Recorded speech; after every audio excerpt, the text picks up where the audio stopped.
I want to start off with the migrant thing. Let's see if the Themasius playlist has the migrant thing. We're going to talk about the Patagonia founder. There's a lot of coverage on the migrant thing, but where the fuck is there anything on the...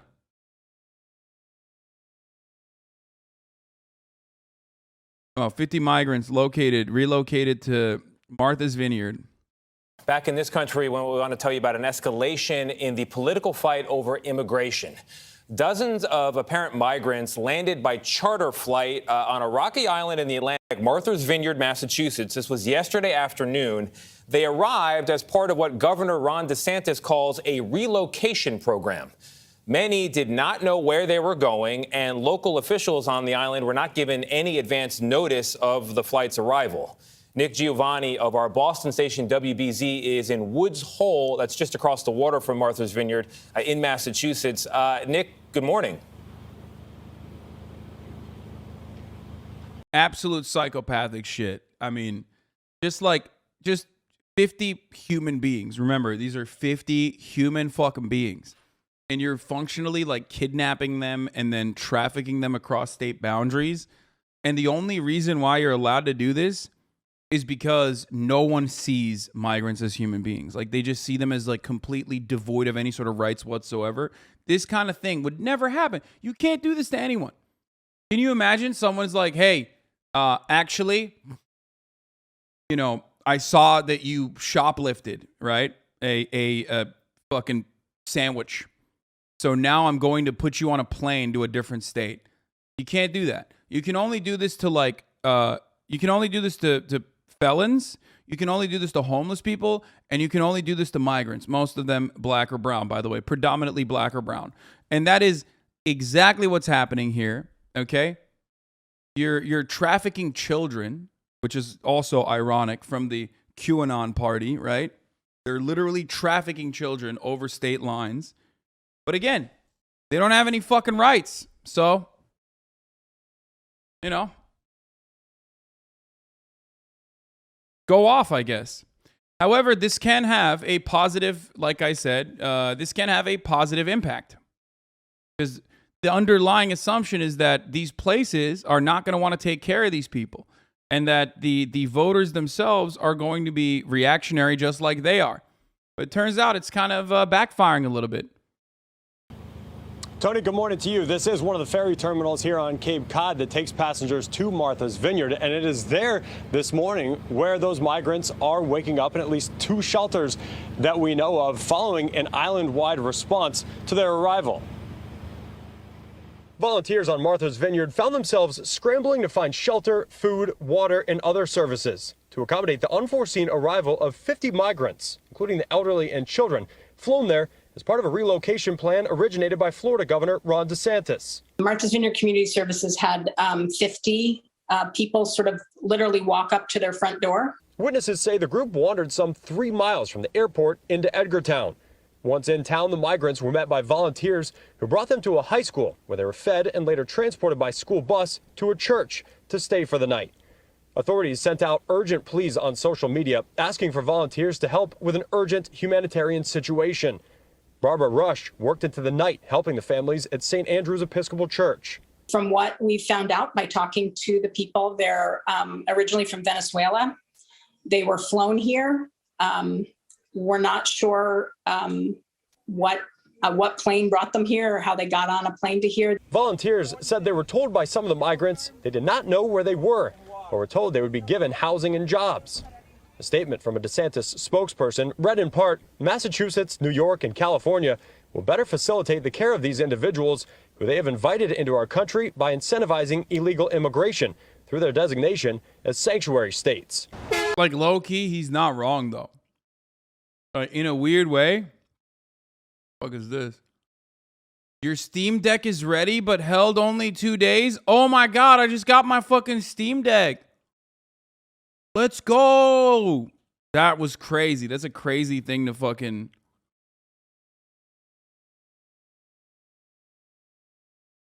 Oh my God. I've been waiting for this moment for a very long time, ladies and gentlemen. Hold on 1 second.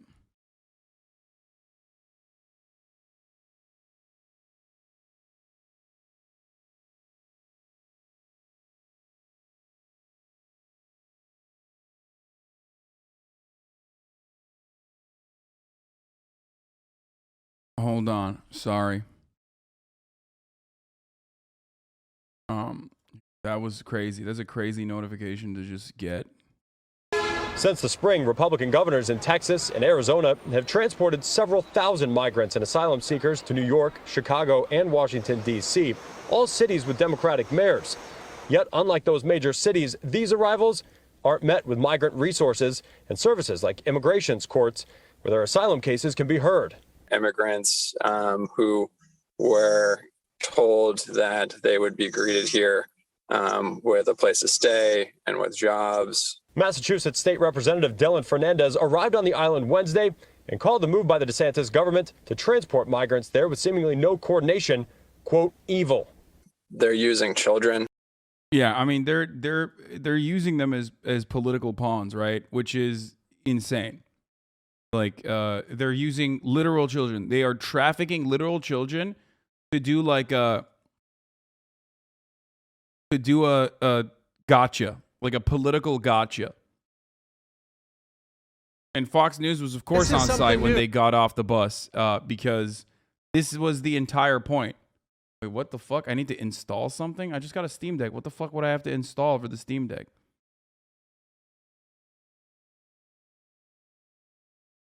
I think we're good.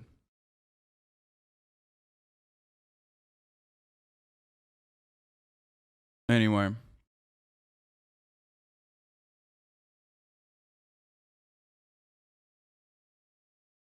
Steam always assumes you're buying a game to download. You were saying something about DeSantis being right. Are migrants being baited for the promise of sanctuary states? No. No. DeSantis, the only part of what DeSantis is right about is that, yes, these undocumented immigrants that are seeking asylum, okay, will probably be better treated in blue states, in sanctuary states. That's true. Sanctuary cities are better for migrants. It is just the fucking truth. So, yes.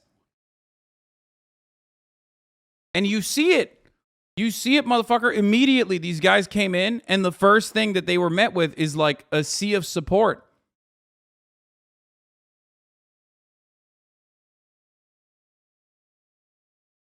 You know what I mean? Like, their execution is disgusting. Their execution is absolutely disgusting, okay?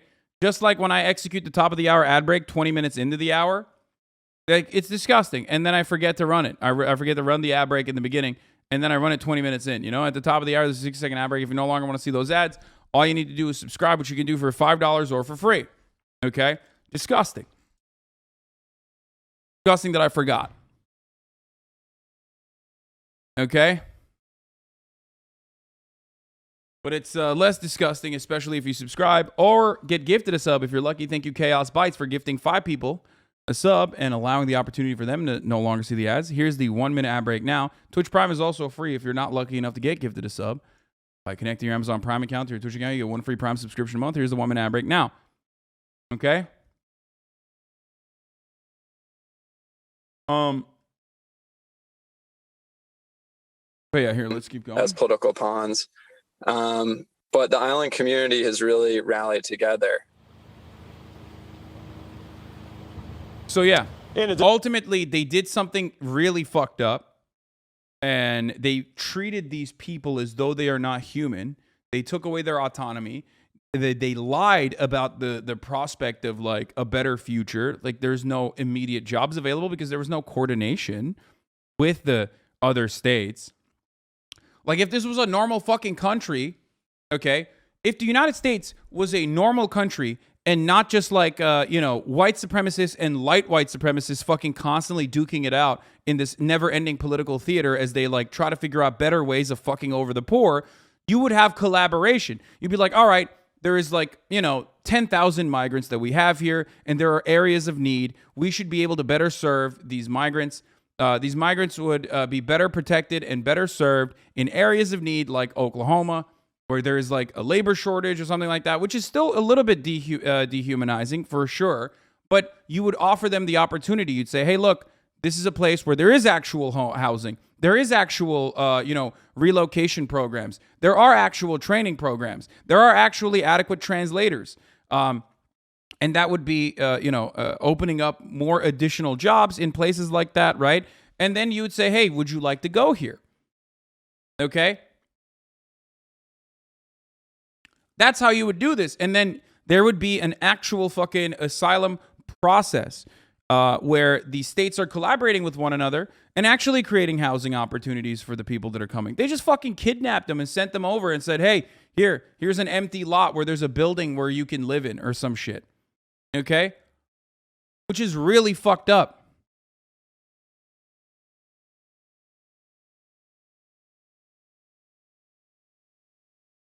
One of the migrants we spoke to last night said he spent 12 days waiting to cross the border. Then he spent 3 weeks being processed before they dropped him off at the airport. He said that he was only processed so fast because he was from Venezuela. There are thousands of people from Mexico who have been in the processing facility for months just because they're from Mexico. Yeah.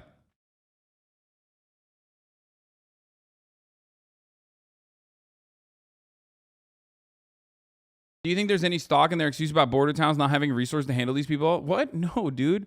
They're already spending a fuckload of money just like shipping them over to Martha's Vineyard and shit.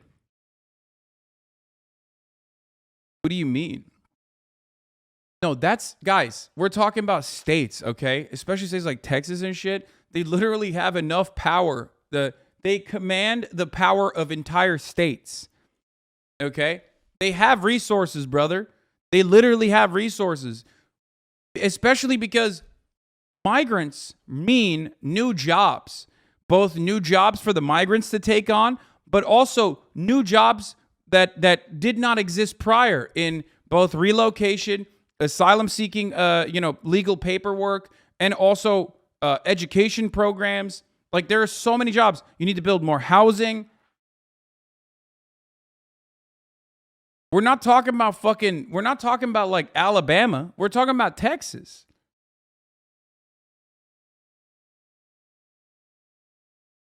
More tax revenue, more jobs for, Americans that currently don't have jobs. Like, there's so much. There is so much going on.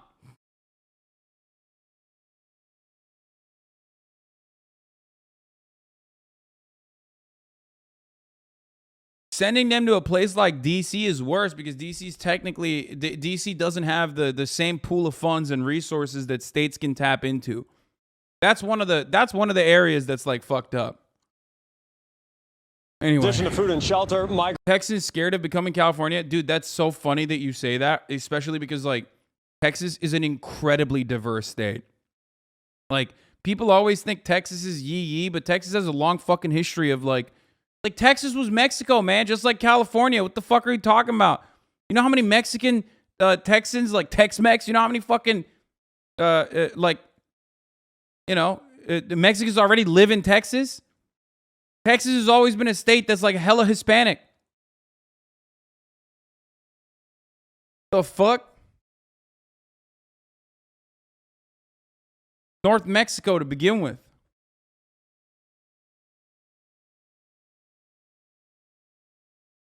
A lot of people forget that reality that like most of these southern states are, that's why I always make that joke. Like, there's only two ethnicities in America. You're either Italian if you're in the Northwest. I mean, if you're in the Northeast, like close to fucking New York, the closer you are to New York, the more Italian you are. Or you're Mexican, the closer you are to the Southwest or the South in general.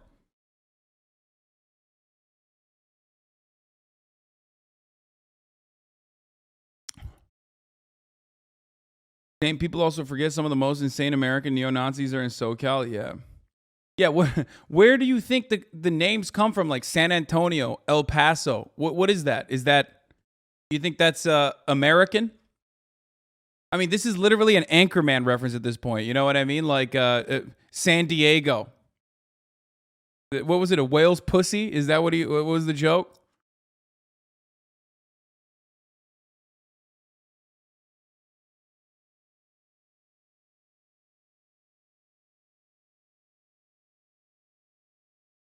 A whale's vagina.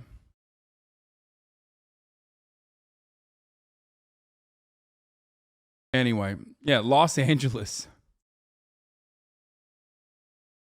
Anyway, so The strategy of busing undesirables north is not a new one. To embarrass northern liberals and humiliate black people, Southern White Citizens Council started their so-called reverse freedom rides, giving black people one-way tickets to northern cities with false promises, jobs, housing, and better lives. Yeah, this was a Klan tactic, by the way.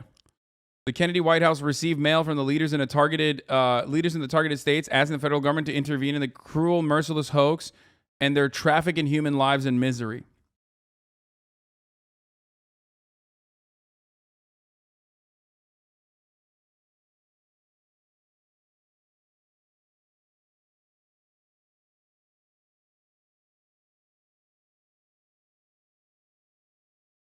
DeSantis' move may backfire among his own anti-communist voter base.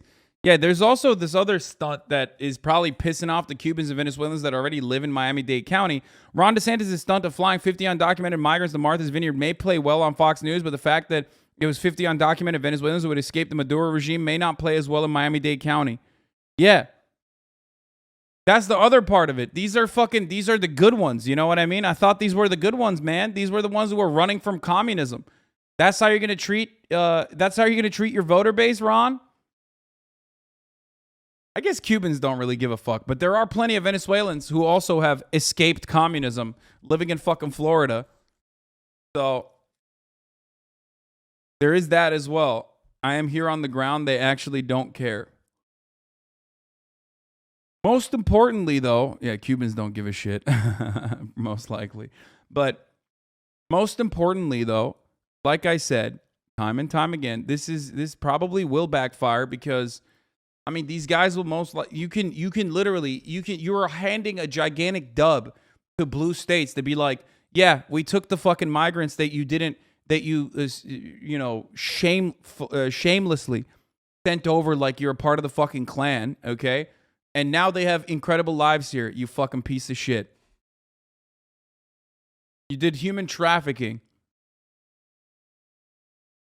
Migrants were also tested for COVID and were all negative, we're told. Now, as for Massachusetts Governor Charlie Baker, who's also a Republican, his office told us the state will continue to support the short-term sheltering services provided to those migrants. Reporting from Woods Hole, Cape Cod, Massachusetts, Nick Giovanni. Tony, back to you in New York. Nick Giovanni for us from WBZ. There, our partners in Massachusetts. A story unlike any. By the way, this is human trafficking, and there is legal precedent for prosecuting this, I think. Governor Newsom has called on the Justice Department to investigate the interstate transportation of migrants.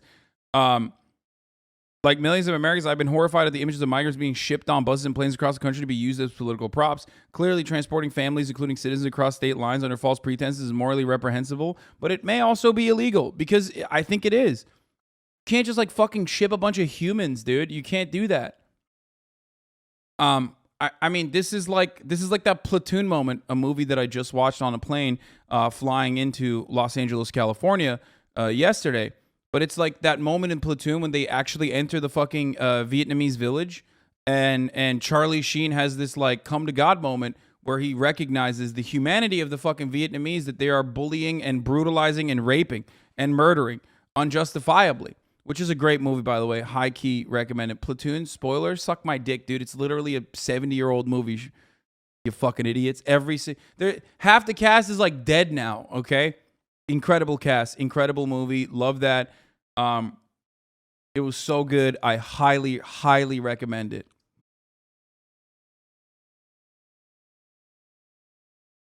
Also, it's about like legitimate history. So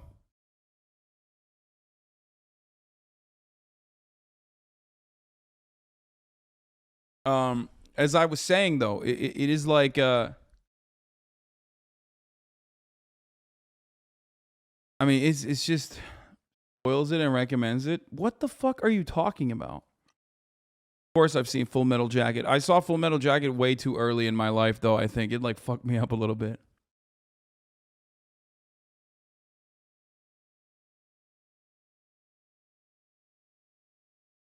Yeah, spoiler alert, Vietnam whooped the American asses.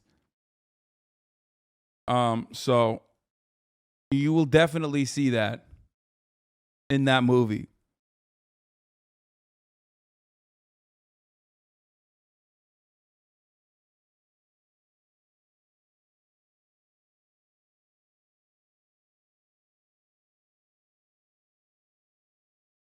I watched Full Metal Jacket by myself when I was like 12, and that was definitely too early. Full Metal Jacket, Private Pile or whatever, Gomer, was it Gomer? Whatever. That moment, seeing that when I was like 12 or 13 or however old I was, that was the first time I went, oh my God, I don't think I should have seen this by myself.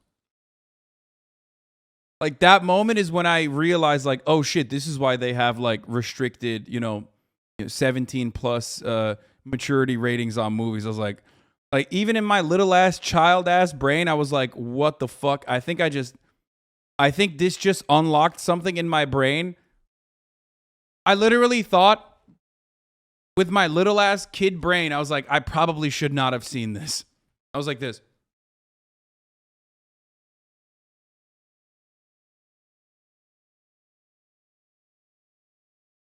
I got so fucked up by Full Metal Jacket at a young age that I joined the army. Haha, wait till you're older kids before watching that movie. Wait, what?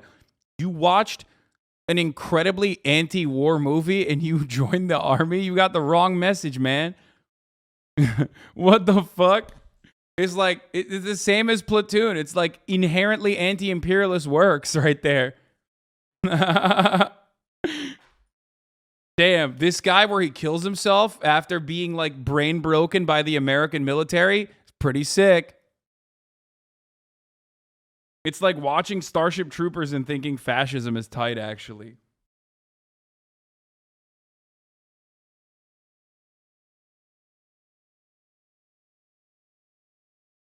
Yeah, don't watch Stanley Kubrick movies until you're like at least 14, 15, That's all I'm going to say.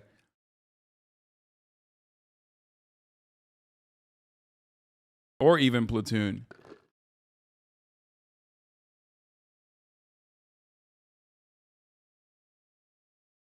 I have a Marine buddy whose favorite movies are Full Metal Jacket and Jarhead. Yeah, of course, dude. Because he's too stupid to understand. That's why he's a Marine. What do you mean? Like, yeah, that makes the most sense. Being a Marine and saying like Jarhead is my favorite movie is so funny because Jarhead directly shits on you. The entire movie is about shitting on you being too stupid. What the fuck?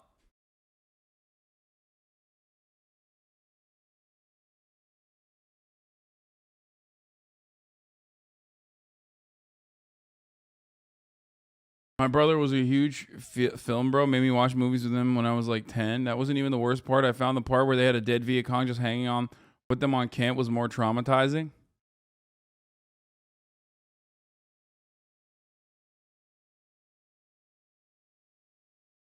The Marines get off on self-deprecation. I mean, that does make sense.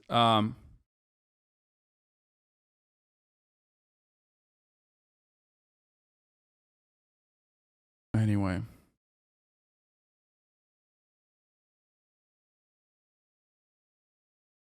Some dudes from my high school saw Jarhead and got more hyped to enlist. That makes no sense. What the fuck? I literally do not understand. I unironically don't understand how you can watch like a movie that literally says, look at how fucking dumb these guys are and look at how much they got fucked over by a government that like literally abused them for how dumb they are. Like, what do you think Jody is about? Like, what do you think when the fucking when they pop in the VHS, okay, the cassette, and his girlfriend is getting fucked by the neighbor?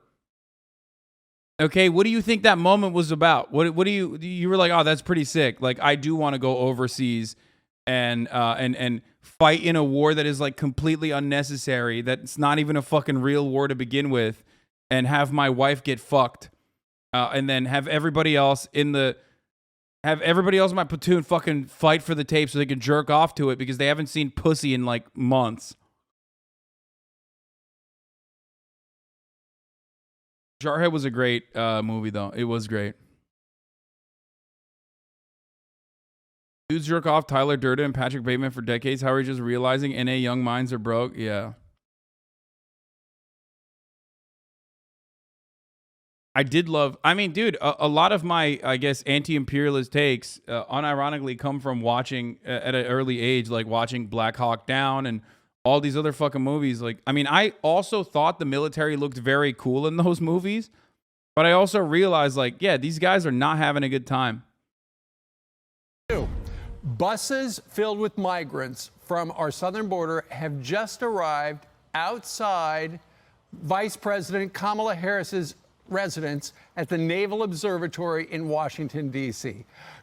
I mean, dude, it's so fucking obvious what they're doing. This is so gnarly, dude. Griff Jenkins is live on the scene to tell us more. Griff, is that Massachusetts Avenue that I'm looking at right there? Yeah. Good morning, Steve, Ainsley, and Brian. This bus just arrived moments ago. I talked to some of the folks. Apparently, this bus has come from Del Rio, Texas. That's what a gentleman on the bus told me. And these, pardon me, ¿de dónde eres? De Venezuela. Venezuela? ¿Habla inglés? No. Sí, no? No? La presidenta Harris dice que frontera cerrado. Dude, I love this. This is so funny. La Presidente! Hey! Hey, you! Hablo inglés! Hablo inglés! ¿Dónde está la biblioteca? ¿Dónde está la Presidente Kamala Harris? Bro, this dude, bro, you couldn't find, like, you couldn't get a Spanish speaker for this? You knew that this was gonna happen. Didn't some Republican Congress or Senate member organize this shit? Yeah, DeSantis did. You knew that this was going to happen. You couldn't find like a person who could, you know, translate. You were there when they're getting out of the bus. So clearly you're collaborating.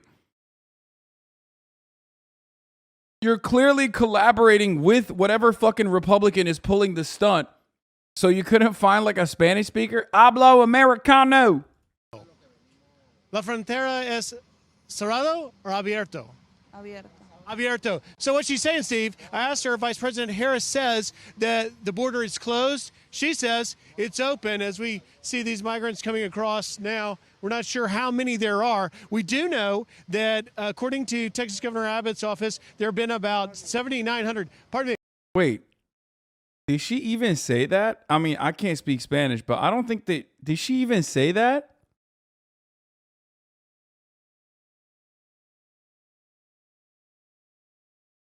Wait. The whole, like, the border is open meme comes from this guy unironically being too stupid to fucking...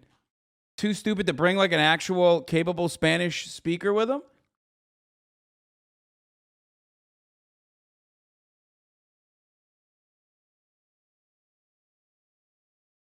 She did. She said abierto.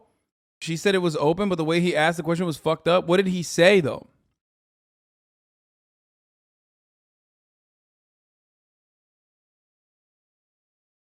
Him, border closed or open? Her, open. There is not enough context. He baited. Fox News viewers only speak American anyway. It doesn't matter. Hola, Harris abierto o cerrado? Do you speak English? ¿Habla inglés? No, amigo. ¿De dónde eres? Venezuela. Venezuela? Everybody from todos Venezuela? Sí, venimos prácticamente de Venezuela, país, un país. The thing is, don't we already have like a special treatment for Venezuelan migrants, by the way? Like, they might unironically think the border is open, whereas, you know, Mexicans know that that's not the case. If you're from Guatemala, if you're from Mexico, if you're from any of these other countries that is not escaping communism, right? Then it's not open for you. But these are still asylum speakers, right? These are still asylum speakers. So technically, it is legal for them to be seeking asylum in the United States of America. It's additionally legal for Venezuelans to be seeking that because they're escaping communism. She said abierto, but she does not know what he was clearly asking. It was too ambiguous. País muy duro. En realidad, queríamos ya salir de allá. Tenemos días viajando. I feel like this is literally, once again, humanizing.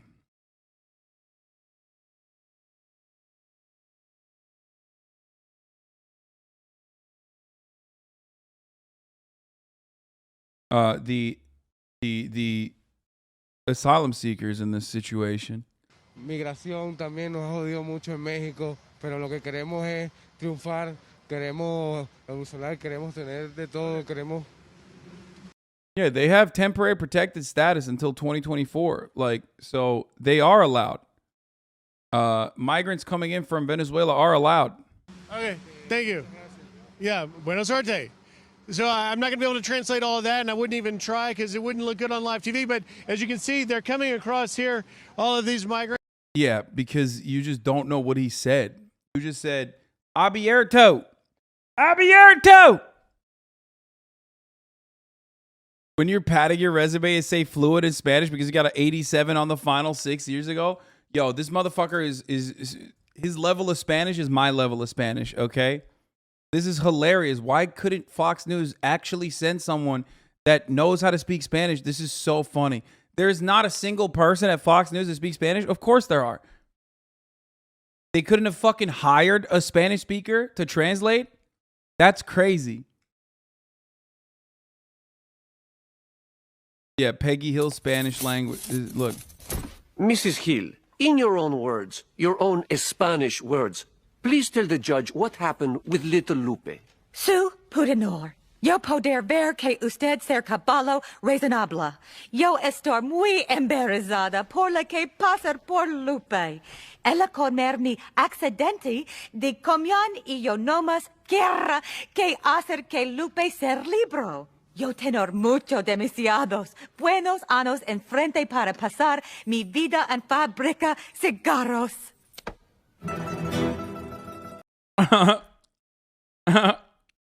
I mean, straight up.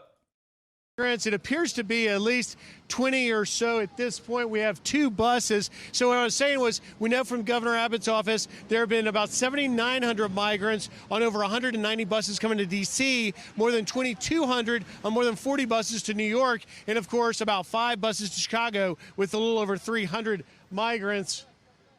¿De dónde eres? Buenos días, ¿cómo está? ¿Dónde está la biblioteca? My friend, I see you're wearing an American hat. ¿Dónde está la Venezuela, my friend? Hello? ¿De dónde eres? No, no entiendo, no inglés. ¿Habla inglés? No, no, no. Okay. Hola. ¿Cómo estás? That's so fucked up, bro. That's like a literal baby, dude. I mean, homie's got the pajamas on and shit. What are you doing, bro? That's a child. What the fuck? That is actually insane. Bien. ¿De dónde eres? Venezuela. Venezuela? Me llamo Griff. ¿Cómo se llama? Gateway. All right. Buena suerte. As you can see, children coming across here. Habla inglés. Okay, I'm gonna be honest though. Like, this is gonna backfire, I think. Like, I think Republicans are running on the idea that like everyone else is gonna be just as racist as they are. Like, the people that put this together were like, oh yeah, people are going to see this and be like really fucking racist about it.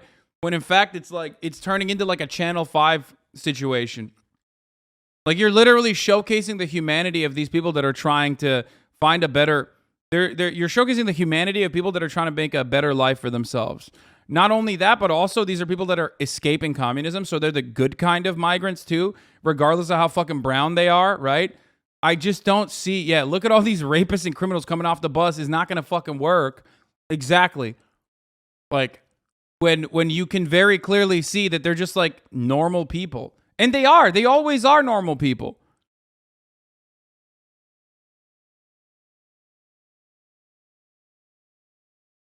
Inglés?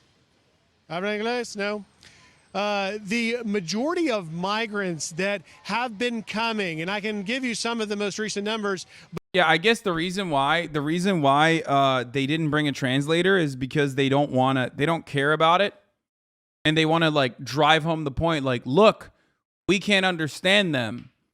Like, they're coming over the border, and we can't even understand them. Like, they can't even speak English. That's probably the reason why they're doing that. But even then, like, You forgot that they are in fact brown, so Fox viewers will see them as animals? Nah, man. I don't know, dude. I can't look at this and go, wow, these guys, I can't comprehend how people would look at these people and go, these guys are very clearly doing crimes. They're criminals. You see a fucking child in a Marvel shirt, dude? That's all. Like, the only difference between this kid and like any other average random kid is that he's a little bit more tan, dude. You crazy? You think Fox News grandparents don't have fucking grandchildren? He's got the Marvel pajamas on, dude. That's crazy.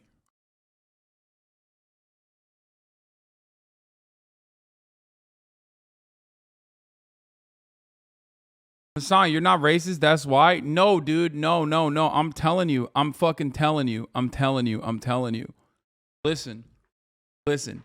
I believe. Look. I believe in the humanity of everyone, regardless, okay? No matter how white supremacist people are, there is degrees to this shit, okay? There is degrees to this shit. Like, there are people who will look at this and go, yeah, fuck those, brown kids coming over the border and whatever. Yeah, those guys are like mega racist. But most normal people have underlying white supremacist values, but they will immediately go, hey, I'm not a racist person. Why do they say that? They say that because they understand that racism is an inherently bad value, okay? There are varying degrees and different tiers of white supremacy. In an otherwise white supremacist upbringing, people pick up white supremacist values without even recognizing that they are white supremacists. But when you call it out as such, they immediately know, well, that's a bad thing. There is an association with racism as though it's a bad thing. Okay, so most normal Americans, when they fucking see shit like this, it's gonna be like the abortion situation. They're not.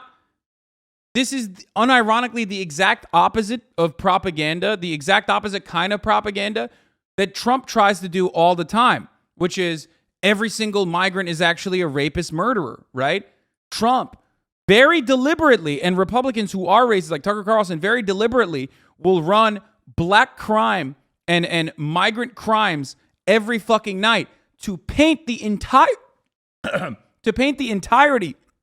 of migrants that are coming over the border as like people who are trying to do crimes in America. It wasn't even a voice crack. I just swallowed my own spit on accident.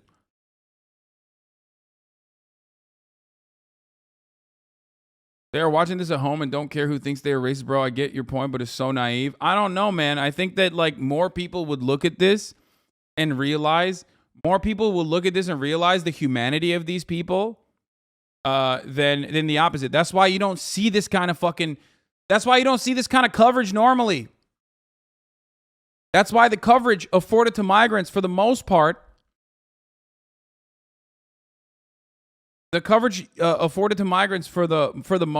is literally around like how murdering they are. You have too much faith in people. Carter's right. Leftists seem to forget hogs are also people. Yes, dude. Yes. That's why you always find yourself shocked when you fucking hear about like literally a Trump supporter, like a Hispanic Trump supporter who's like, yeah, I want to build the wall. But then they ask him like, do you think we should give amnesty to people that are already here? And he'll say, yes, of course. You can't understand the complexities of the American political mind if you cannot understand that a lot of the white supremacist attitudes and values that they repeat or have baked into their existence is just a product of social conditioning. And if you don't reinforce that white supremacist attitude with the appropriate agitprop and you do this, you're going to actually end up making a lot of people go, wait a minute, these guys are just like regular dudes. Now, maybe I'm being a little bit too, hopeful here. But I do think that this overall, this like Ron DeSantis move overall, might actually end up backfiring.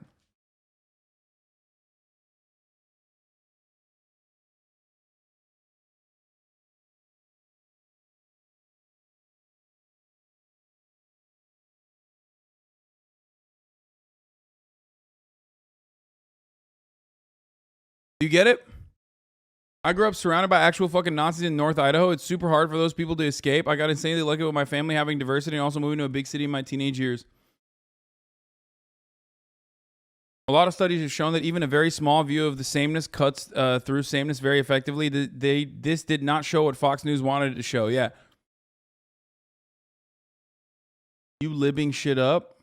What? No, I'm not. I'm not libbing it up at all. New York got you libbed up. No, you guys are fucking nuts, dude.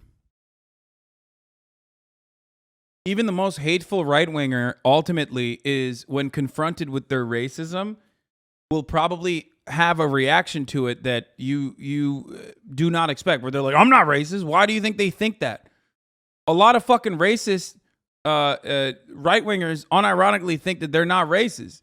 They think, because they think that it's just white supremacist conditioning has created these environments that they just take for granted.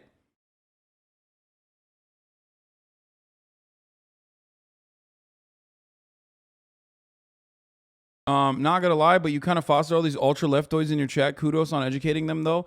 Man, dude, I do this all the fucking time, okay? And I'm doing it right now. I'm trying to change people's minds, and you're like, you did this. It's like, no, I didn't. People still come in here, regardless of whether they agree with me or not. Is it an echo chamber or not? Griff, ¿cómo se llama? Gateway.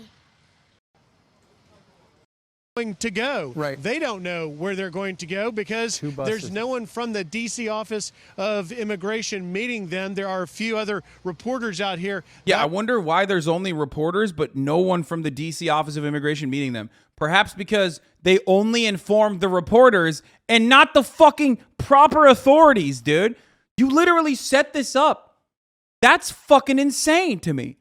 Like, that is insane. It's like, oh, no one from the immigration office is meeting them. I don't know. Maybe because you dropped these fucking people like they're bags, okay? Instead of real fucking full-fledged humans. And you set it up by sending reporters there. The only people that you informed were reporters. That's all that are Griff, here trying to figure out exactly where they're going to go next. Griff, No. I don't know if Griff... Hey, Griff, can you hear me? I think we have... Griff has momentarily lost contact with the mothership here. Get you back now. Sorry about that, guys. Griff, can you hear me? I got you, Steve. Okay.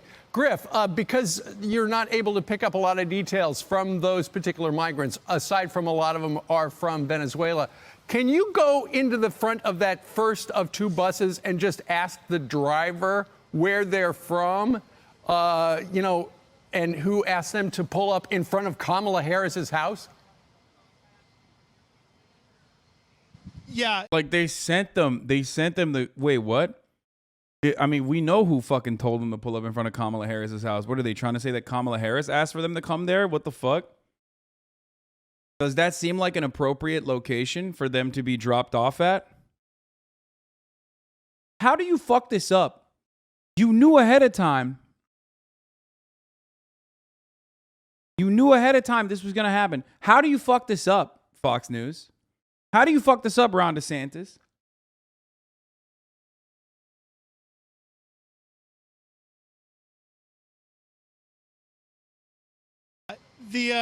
Let's go over here for a second, Martin. We'll see.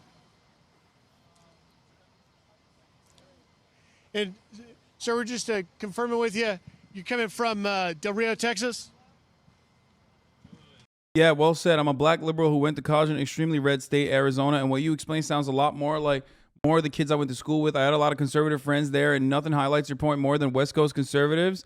They are trippy as fuck. You're right. Most weren't even aware of the white supremacy shit they were conditioned into, lol. Yeah, bro, it's like when you talk to a normie about Black Mermaid, and they immediately are like, well, that's kind of weird. Aren't mermaids supposed to be white? And it's like, bro, that's a mythical creature. How did you arrive at that? You can literally, and even if you know that normie person is unironically has never, like, they're not as racist as the average person at all. They're like fucking, you know, they're not at all, but they immediately, that's like their first reaction. Where did they arrive at that? Okay. How did they arrive at that? They arrived at that through social conditioning. Okay. It's a mermaid. They're not real. They're not real. Not real. How did you arrive at that? Why do you think Jesus is white? It's the same fucking conditioning, dude. It's the same take. Mermaids were always portrayed white, though. Yeah, mermaids are, they're not real, though, you know? They're actually gray and black and brown, as a matter of fact. Do you know why? Because they're fucking sea lions and manatees, dumbass. That's what the original depiction was in mythology. It was the sirens that sailors who were horny as fuck mistook for human beings and women because they were so fucking horny and had scurvy and their brains were fucking broken. So they would literally sail the boat into the fucking shallow waters because they saw manatees and shit that were standing on the rocks and thought, oh my God, that's a woman. Can't wait to fuck that manatee pussy.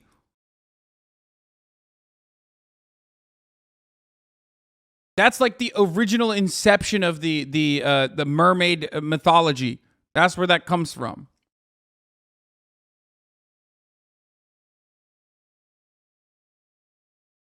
But again, it's made up.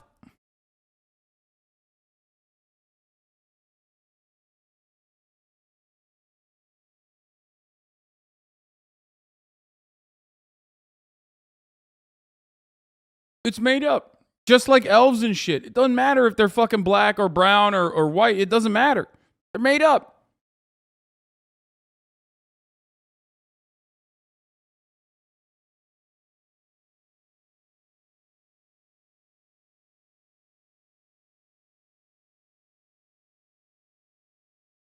Anyway.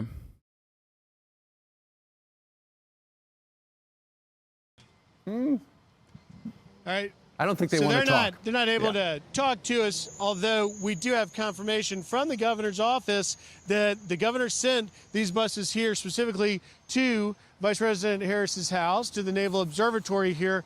But again, where these migrants are going to go right now is anybody's guess as we watch this unfold.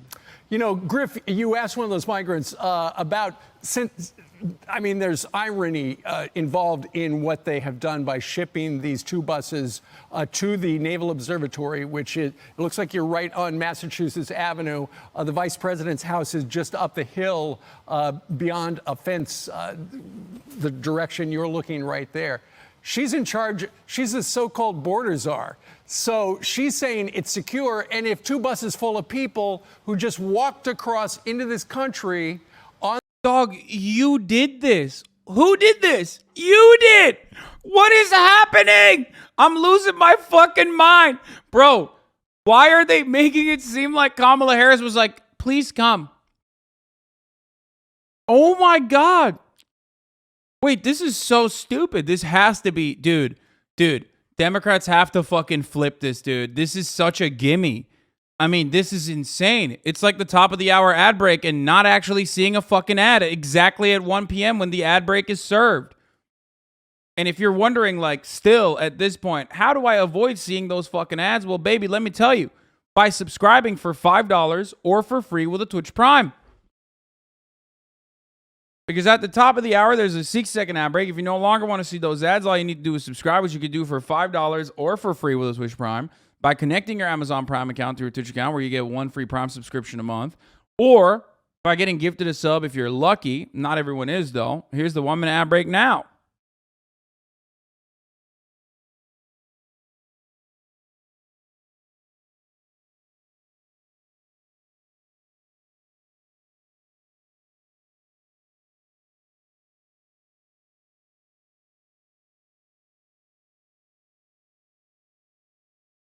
Bro, you're anti-Arab for real? Oh, fuck. I missed it. What the fuck? What was that dumbass saying? Arab bitch X. He said, oh, fuck. I can't even see the log. I can't pull people's logs up anymore. This sucks. He said I'm anti-Arab for real?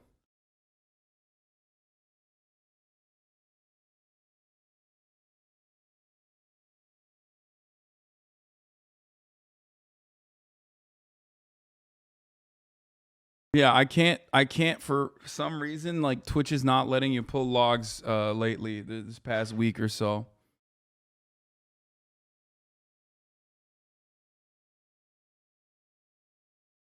on their own. If she thinks that's secure, all she's got to do is look out the window to see, you know, this is the consequence of their open border policy. Well, that's said, bro, you're anti-Arab for real? Like, you really were on streamers' asses that went to Saudi for charity, by the way, and said, oh, Saudi kills Yemen. Like, they do, but it got nothing to do with the charity. Like, also extremely ironic coming from a Turk. Wait, brother. They're literally doing it for whitewashing. What do you mean? It's called, there's a term for it. It's called sports washing. Also, what do you think? What are people in Yemen? Are they not Arab? Like, the fuck kind of take is that? What happened, bro?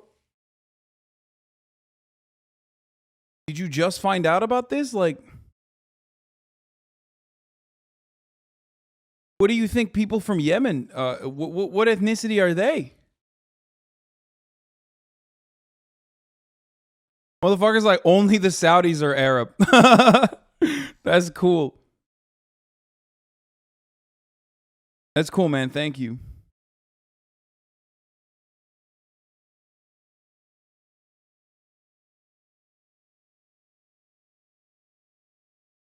Press secretary says the fact that Fox News and not the Department of Homeland Security for the city or the city was notified in advance of Republican governor shipping migrants to D.C. Martha's Vineyard makes this clear there's a cruel, premeditated political stunt.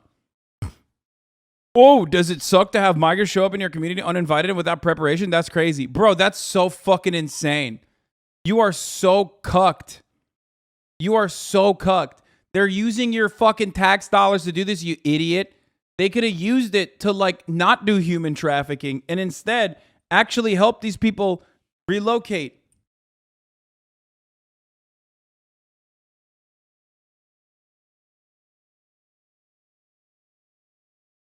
What the fuck? Yo, people are so cucked. They're so That's exactly dumb. right, Steve. And Governor Abbott's office tells us that they have chosen to drop the migrants off here outside of Vice President Harris's Naval Observatory home, specifically because of her comments on Meet the Press on Sunday, telling Chuck Todd that the border was secure, and it's obviously not. We'll take you up here just a little bit and see. Eventually, you would think at least the Secret Service or someone from Vice President Harris's office will come out to meet them. But right now, we'll just leave you with this live look, guys.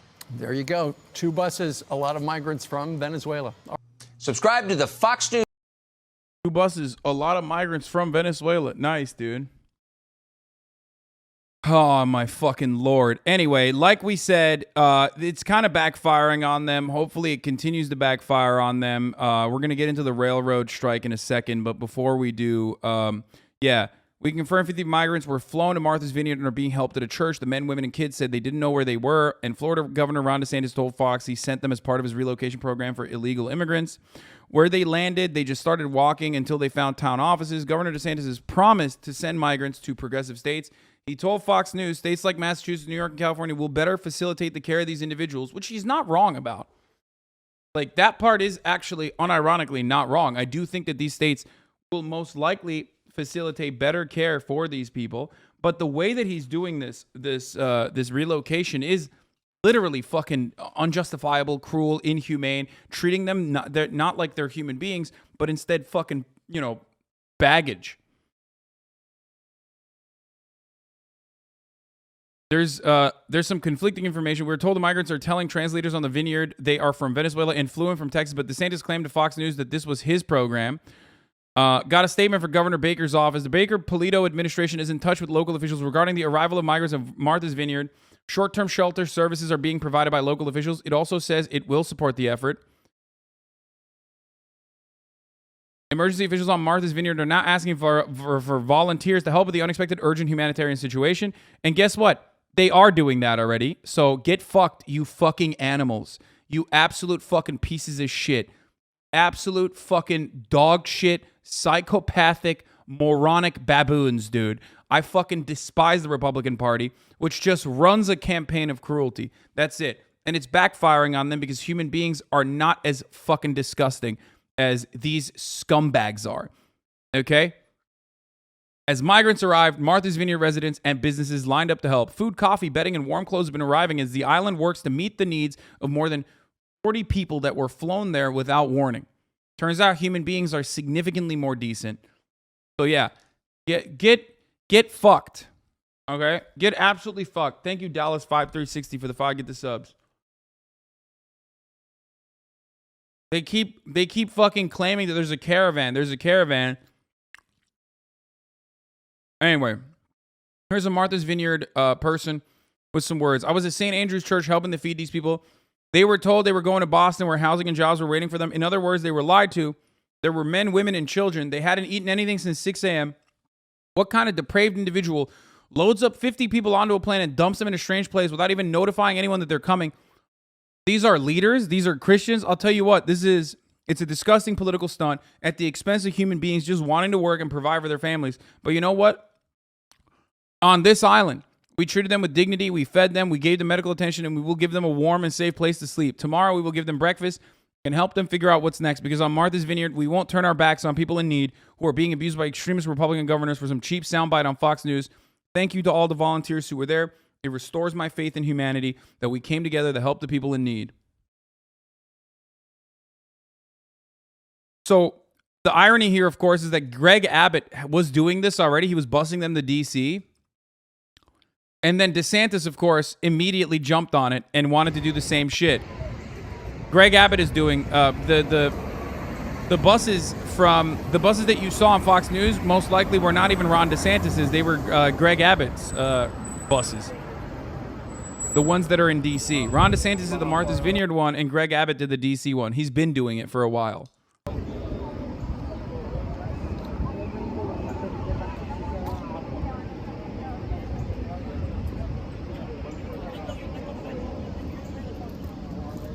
So here's what the Ron DeSantis claim is now. He's trying to flip this as people are fucking yelling. Florida truckers. Yes, if you have folks that are inclined to think Florida's a good place, our message to them is we are.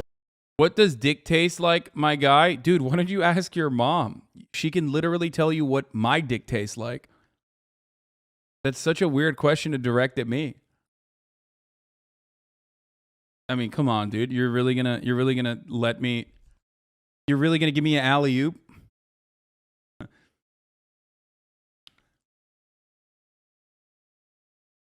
That's so silly. You just came in here and you were like, yeah, my mom is freshly fucked, and I want everyone to know in the chat. I'm gonna signal to everyone.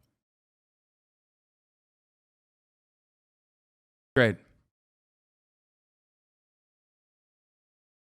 Are not a sanctuary state, and it's better to be able to go to a sanctuary jurisdiction. And yes, we will help facilitate that transport for you to be able to go to greener pastures. Yes, if you have too easy. If you want to be snarky, do it in a funny way at least. Yeah.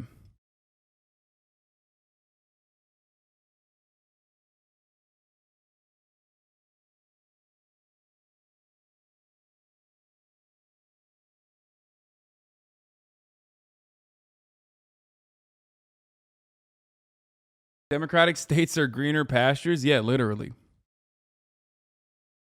He's saying Florida is not a green pasture, which is true. It's not. It is a human rights abuse to just make anyone live in Florida, let alone migrants that are coming in.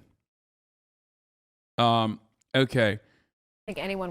And now they're saying the word is spreading about this in Mexico. I talked to a sheriff on the border who told me the cartels are using this as a way to encourage migrants to cross the border. Numbers are surging at the border, and while I don't think anyone would argue it's Texas's responsibility alone to house or provide care for every migrant, the state only started sending buses to Democrat-led cities earlier this year. So I wonder, what did Texas do previously?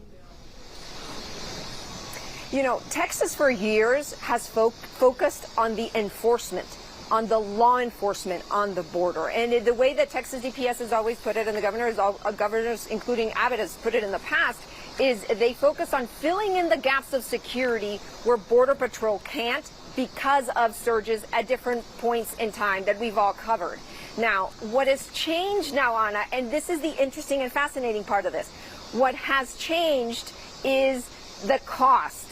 Who's paying for this? The transportation? Because back to the story that I was sharing with you just moments ago, where migrants are taken by Border Patrol to respite centers, and from there they go to places across the country. In the past, before April, before Governor Abbott started offering these free buses to migrants, what would happen is these migrants would pay for the bus tickets themselves. Their family members across the country would send them money to the border and pay for these bus tickets or plane tickets. So it was coming from the pockets of the migrants or from their family members. What's different now is that the taxpayer is now paying for it. It's being politicized. That's what's different. That's what we're seeing here across the border. And if I may add, if I can just have a little more time here, Anna, because the word is spreading about this in Mexico. I talked to a sheriff on the border who told me that the cartels are using this as a way to encourage migrants to cross the border. I just talked to an organization, a nonprofit, a respite center. The irony here is that like busing migrants away from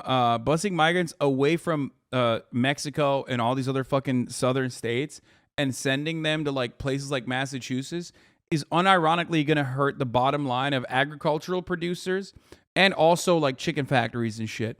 Because the reality is those places unironically do create this like, they rely on migrant labor.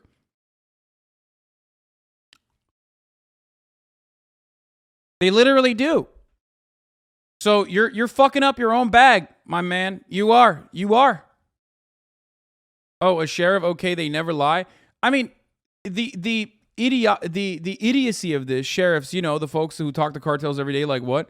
Like the idiocy of this is tenfold, okay? But it's just like the absolute fucking worst possible outcome for so many people. And it unironically, I think, is good for the migrants themselves. If they're getting a fucking free ticket to a blue state, a sanctuary city, yeah, great. I hope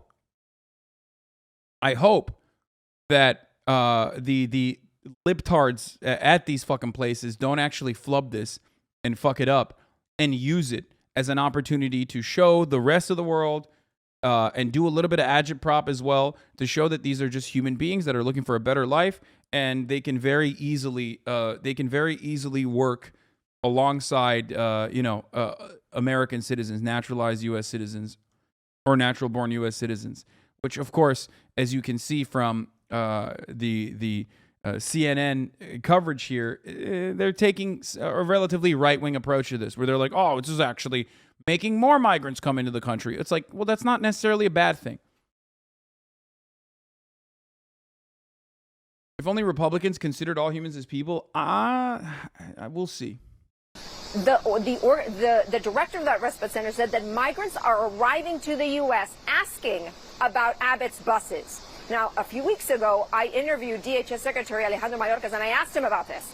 I said, Secretary, what I'm hearing from people on the ground, from a sheriff, is that the cartels are using this information to encourage migrants to cross the border. Is that the intelligence that you're hearing? And what Secretary Mayorkas said is that that's not the intelligence that he has, to be clear, but he said it wouldn't surprise him, Anna, if that were the case, because that's what human smuggling organizations do. Yeah. That's what criminal organizations do. They lie and they take advantage of migrants. And in this case, migrants who are wanting to come to the border for a better life. Yeah, I wish I could see more of this fucking sheriff. I would love to hear from this fucking sheriff. But yeah, as DeSantis and Abbott sent immigrants to cities, towns of political opposition worth recalling when a similar thing was proposed and ICE officials deemed it illegal under Trump. The plan was, of course, favored by Stephen Miller, everyone's favorite white supremacist, Trump's main policy advisor, and then it was shut down by ICE's lawyers, people said at the time and more recently. The idea had already been deemed illegal by ICE when Trump said it of sanctuary cities, we can give them an unlimited supply of undocumented immigrants.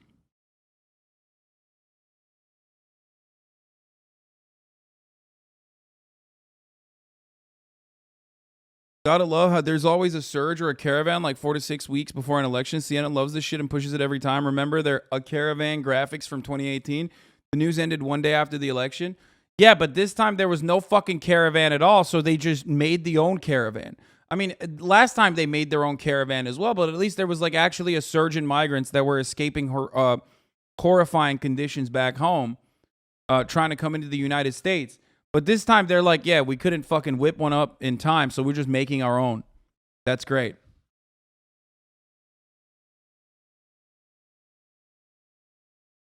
That's great. Love that. All right, let's get into some fucking labor union news, ladies and gentlemen. Here it is. The U.S. railway companies and unions have reached a tentative agreement. George, well, after round-the-clock talks, the president just announcing a short while ago that the railway companies and the unions have reached a tentative deal that could prevent what would likely have been an economically and politically disastrous strike. Now, talks, I'm told, lasted 20 hours. The president himself calling in around 9 p.m. last night to stress that any shutdown would have been catastrophic for the economy. The president, in a statement this morning, is hailing the tentative agreement as an important win for our economy and the American people. Now, talks had stalled over workers' demands for improved conditions, including scheduling sick time, but the president says that the deal reached is a win for thousands of workers, saying they will get better pay, improved working conditions, and peace of mind around their health care costs, describing that as all hard-earned. But the president is also describing this as a victory for the railway companies, who will be able, he says, to retain and recruit more workers. George. Okay, Mary, and the president had a lot at stake politically as well. George, the president had a lot at stake. He was walking a very tight rope here. Look, Biden prides himself as being a champion of labor. He often describes himself in speeches as being the most pro-union president ever. And we know he does like that nickname, Amtrak Joe, for his love of the train. Now, this is coming for months and months and months, by the way. Here's a much earlier news source about this railroad talks that were slated to be had a long-ass time ago. From all the way back in June and July, they were talking about this. And I remember, if I recall correctly, didn't Biden actually break this down by weaponizing the DPS before? Rank and file has not actually voted for this yet, so it's only a tentative agreement. The media is celebrating it like a dub, but the rank and file, from what I understand, is not exactly happy about the concessions made because they're not enough. I will talk to you about the details in a second. But railroad contracts talks remain deadlocked after more than 2 years of negotiations, so President Joe Biden will likely soon have to appoint a board to help settle the dispute. The National Mediation Board determined Tuesday that mediation isn't working in the joint talks that cover roughly 140,000 workers and 13 unions at the biggest freight railroads. They deliver the raw materials many companies rely on. We're talking pesticides. We're talking fucking like shit that you need for clean water. This is. Did I say DPS? I should have said DPA. I apologize. The Defense Production Act. I thought that Biden had also weaponized the Defense Production Act on this striking workers originally, okay? Or not striking workers. Hold on.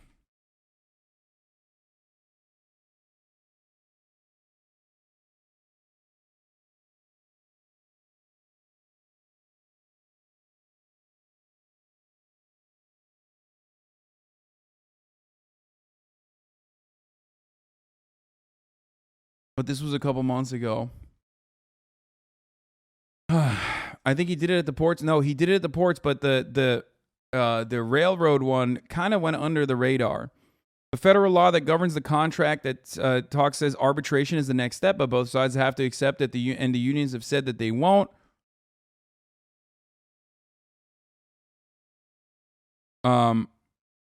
Freight workers explain why a national railroad strike is looming. This was back in September. This is from yesterday. Sorry.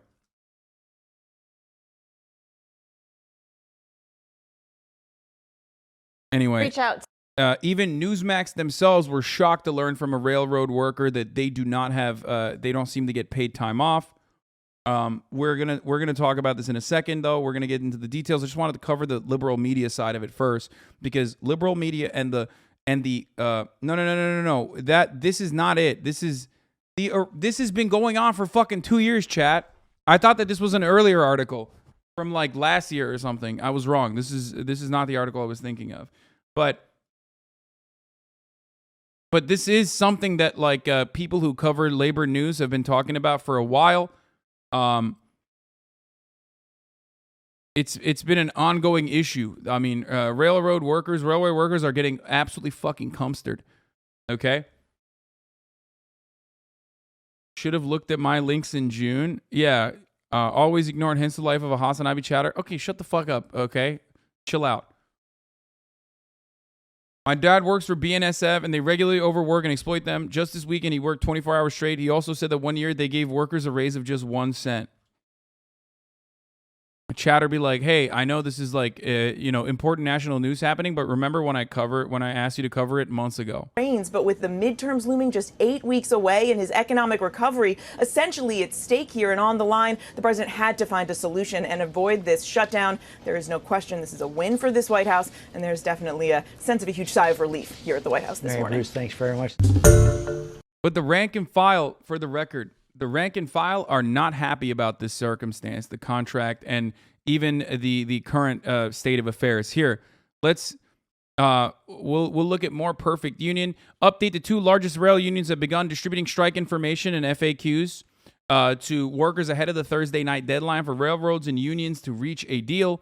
Workers have been without a contract for 3 years and can legally authorize a strike beginning Friday. One of those 2 unions, Smart TD, yesterday urged congressional leaders to not intervene in the dispute and force a new contract onto workers. It is imperative the negotiation between labor and carriers be permitted to play out. Smart TD is asking supporters to write Congress with the same message. America's railroaders are telling you how to write in the course. Please listen. I'm humbly asking you to let them defend themselves, just as so many workers before have done. A survey of Smart TD workers found that they overwhelmingly oppose the federal mediator's proposed deal that includes no changes to attendance policies, sick leaves, or other priorities. Nearly 8 in 10 said they want the union to reject the deal. The deal that the negotiators have put forward do not represent the interests of the rank and file. Because remember, unions themselves have an internal process of additional democracy where your union leaders are still beholden. They can end up doing a contract. They can end up negotiating a contract and bring it up to the rank and file, but the rank and file still have to vote to ratify it. And they can technically say, no, fuck no, this is not good. And if they don't actually, like the deal itself, then they could technically turn around and engage in the strike. There is a tentative deal that was reached this morning. This is from yesterday, but I want to hear more from the rail workers using their own words. Okay, using their own words right now on what pushed them to the brink. Okay, because it's important to recognize this, and you're not going to get this kind of coverage. You're not going to get this kind of perspective on mainstream media that literally have brushed this aside for as long as they did, and then exclusively brought this up as a big dub for the Biden White House as soon as there was a tentative deal. Impact of a railroad strike across the industry, it would be like asking what would be the results if a nuclear bomb went off in New York. Obviously, it would be utter chaos and catastrophe.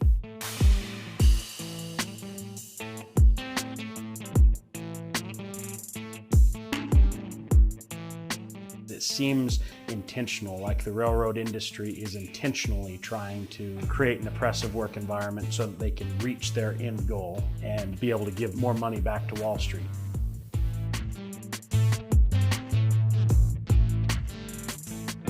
These workers have worked now for the last 3 years throughout a pandemic, putting themselves and their families at risk without a raise. They have not received any pay increase during that time. At the same time, they've seen their numbers dwindle dramatically. They've also seen the highest profits in the history of railroading over that same stretch of time. They want more with less, and that comes down to people, resources, locomotives, maintenance, everything.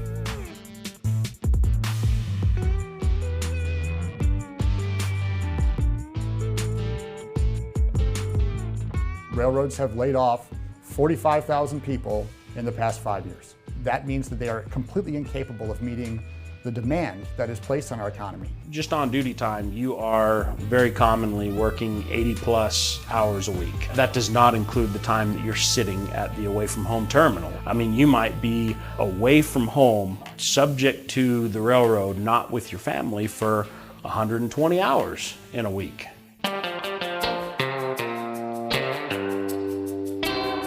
On these long runs like we Mods, if people bring up random irrelevant shit, you don't have to give them like a fucking, I will perma them. Like if they're long-term community members or whatever, while we're covering this shit, if people are bringing up their own personal drama in the chat or whatever, like it's something that I despise more than anything else.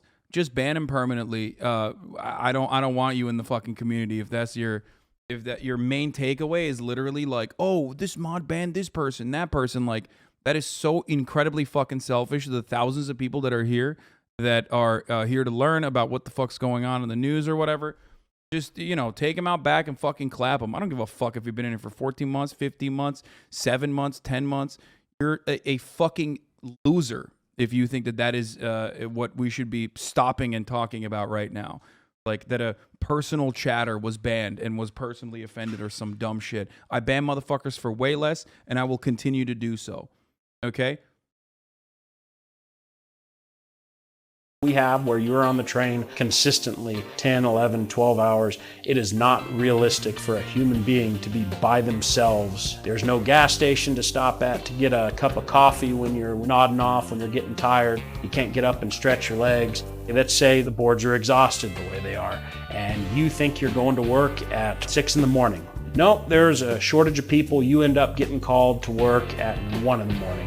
When you're tired, you haven't gotten any sleep, you've tossed and turned, and then they expect you to be on a train for 12 hours by yourself.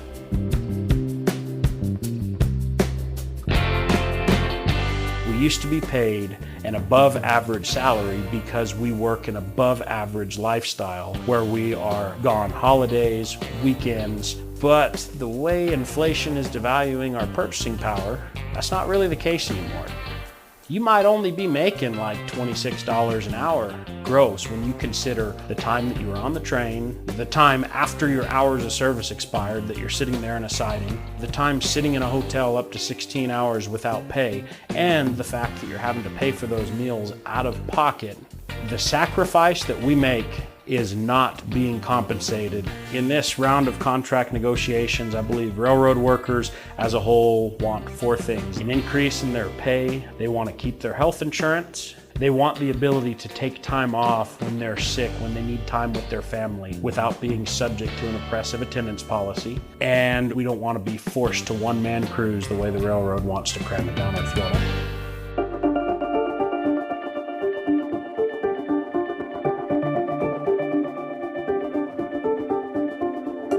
They will hear the arguments from both the railroads and the unions about what their asks are and what they think is important. They will evaluate the underlying economic circumstances, the state of the industry, and they'll come up with what they believe is a reasonable resolution to this contract dispute, and they will have their recommendation. At that point, there will be another 30-day cooling off period where the parties hopefully will be able to negotiate off of what the recommendation is. When the cooling off period extends, then the parties will be released, so they would be free to engage in a work action. That would mean, you know, potentially a lockout or a strike. I definitely believe that railroad workers this time around are ready to strike. You know, I think people are waking up to how important the supply chain is to their daily lives. I mean, that became very clear when we had these big slowdowns and we had empty storefronts, and that was based on underperformance, but no performance would have bigger impacts across the board. Imagine how bad the backlog would be if the railroad shut down for a week's time. Just a week.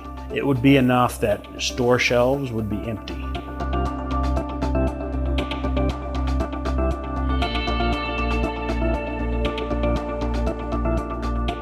These people do not even care whether there's a railroad industry in 10 years. I care. I have wanted to be an engineer my entire life. I mean, even as a kindergarten, I remember I wanted to be an engineer. I want there to be a freight railroad 10 years, 20 years, 50 years, 100 years from now. It seems like essentially these Wall Street cronies are intentionally destroying the industry to absorb as much profit as they can out of it until they've picked it dry and all the blood's gone, and then they can just let it fall. If we want to actually start fixing the supply chain, if we want to have real solutions to how do we fix our supply chain and make sure that we're more competitive and that we are meeting the needs of our economic system, we need to give these workers the contract they deserve, because that's the only way we're going to be able to rebuild this system and make it more effective and make it more efficient, more productive for our country.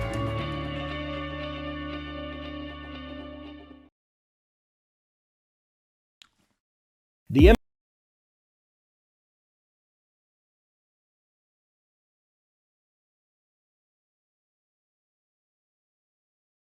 This is from yesterday, the Smart TD one.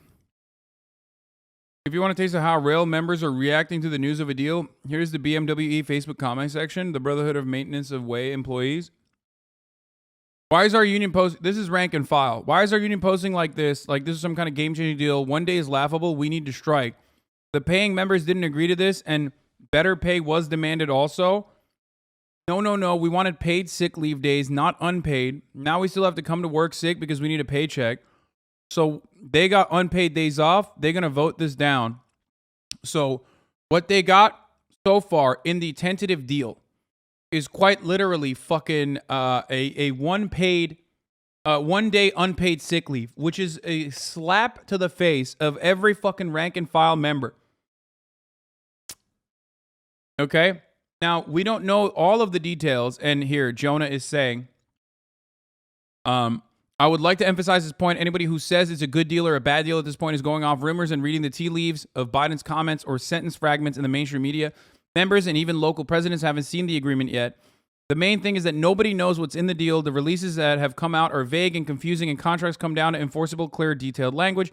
It's not like you get a sick day. It's like a 100-page piece of legislation, but the vibes are bad. So what they have seen so far, the rank and file is not happy with. But we still do not know the full details of what's going on. But I will explain something to you. Here's Jeff Stein with a really helpful chart. One of the most important issues in the rail negotiations is over whether workers could secure any paid sick leave, okay? Paid sick leave. They asked for 15 and got 1. That's the one thing that we know, okay? They got 1 day of unpaid sick leave. Here is the chart from the CEPRDC, the Center for Economic Policy and Research, showing the international comparison. Luxembourg gets 50-day for cancer, 5-day flu. Okay? The United States currently has 0, which is not surprising.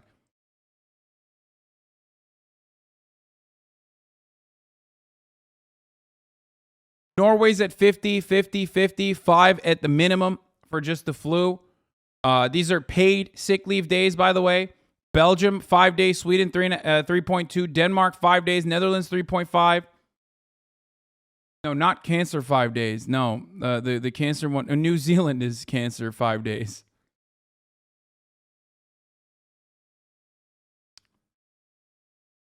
Which is kind of a fucking idiotic thing to do, by the way, overall. Claiming that this is like a dub and that the tentative deal will be agreed on or whatever without rank and file's feedback. Without rank and file feedback is really dumb because it will blow up in Biden's face if they haven't actually reached an agreement. And people are not happy about it. President Biden just praising that tentative deal struck earlier this morning to avert a potential rail workers' strike, calling it a big win for America. And this is a win for tens of thousands of rail workers and for their dignity and the dignity of their work. It's a recognition of that. During these early, dark, uncertain days of the pandemic, they showed up so every American could keep going. They worked tirelessly through the pandemic to ensure that families and communities got the deliveries they needed during these difficult few years. ABC News transportation producer Sam Sweeney joins me now again just after that speech. Sam, before we get into the details, your thoughts. The speech was quick. It was to the point, sort of a political victory. A sigh of relief again for the Democrats. They were worried about this. They've been working several weeks on it. And last night, they worked late into the night, into the early morning, 20 consecutive hours to get the deal done. And the president's certainly happy about this 2 months before the midterms. And Sam, what were workers fighting for here? They wanted a pay raise, and they got that, 24%. They're also going to get $1,000 a year bonuses. But one of the most important parts that they were hung up on was unpaid sick time. They wanted to be able to go to the doctors, take their kids to the doctors without being penalized. They were often working on a point system, and if they got too many points, they faced termination. And you have to remember, these trained conductors and engineers are often assigned to a trip last minute. They last several days, and it can take them all across the country. So it is tough for the railroad company to come up with schedules, but also really take care of their employees. But they seem to have found a deal. This strike would have been the first in decades, as you say, crisis averted for so many Americans. How would this strike, though, have impacted the economy? What was at stake here? $2 billion a day. Our shelves Not even fucking just $2 billion a day, baby. No medicine. No agricultural production.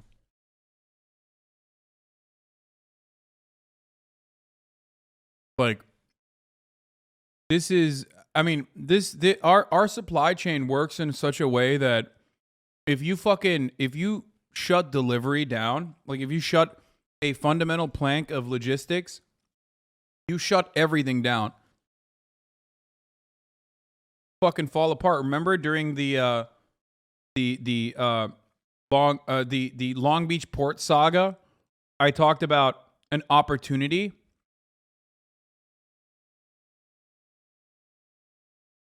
for the dock workers to literally and delivery drivers, like the truckers and the dock workers, to personally intervene. Like, it was a great opportunity for them to do contract renegotiations if they saw, I mean, or not contract renegotiations, but like just to threaten.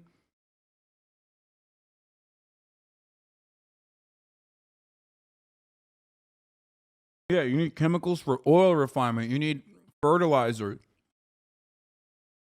shipments. All of that stuff happens through the railways.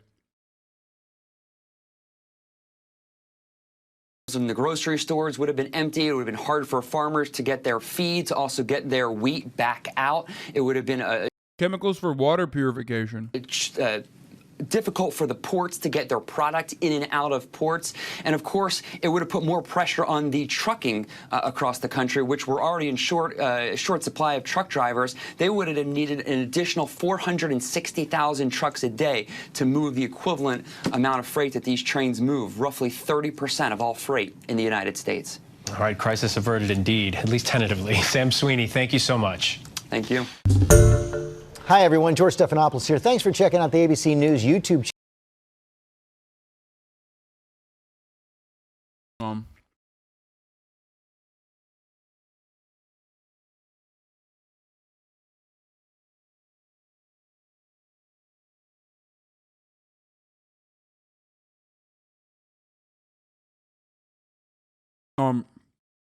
Of course, while all of this was happening, Ben Shabibo had a fucking hot take.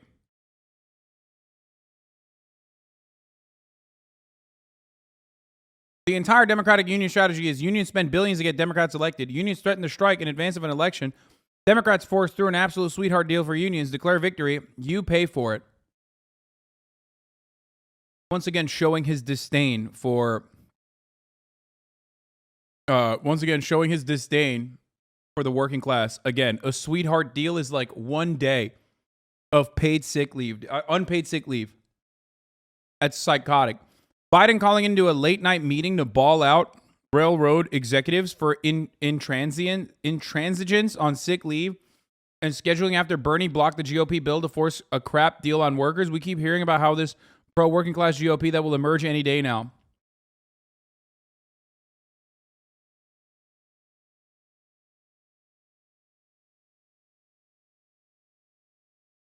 Now, I'm not entirely certain on whether or not the Democratic administration has offered a decent enough deal here. It doesn't seem like it.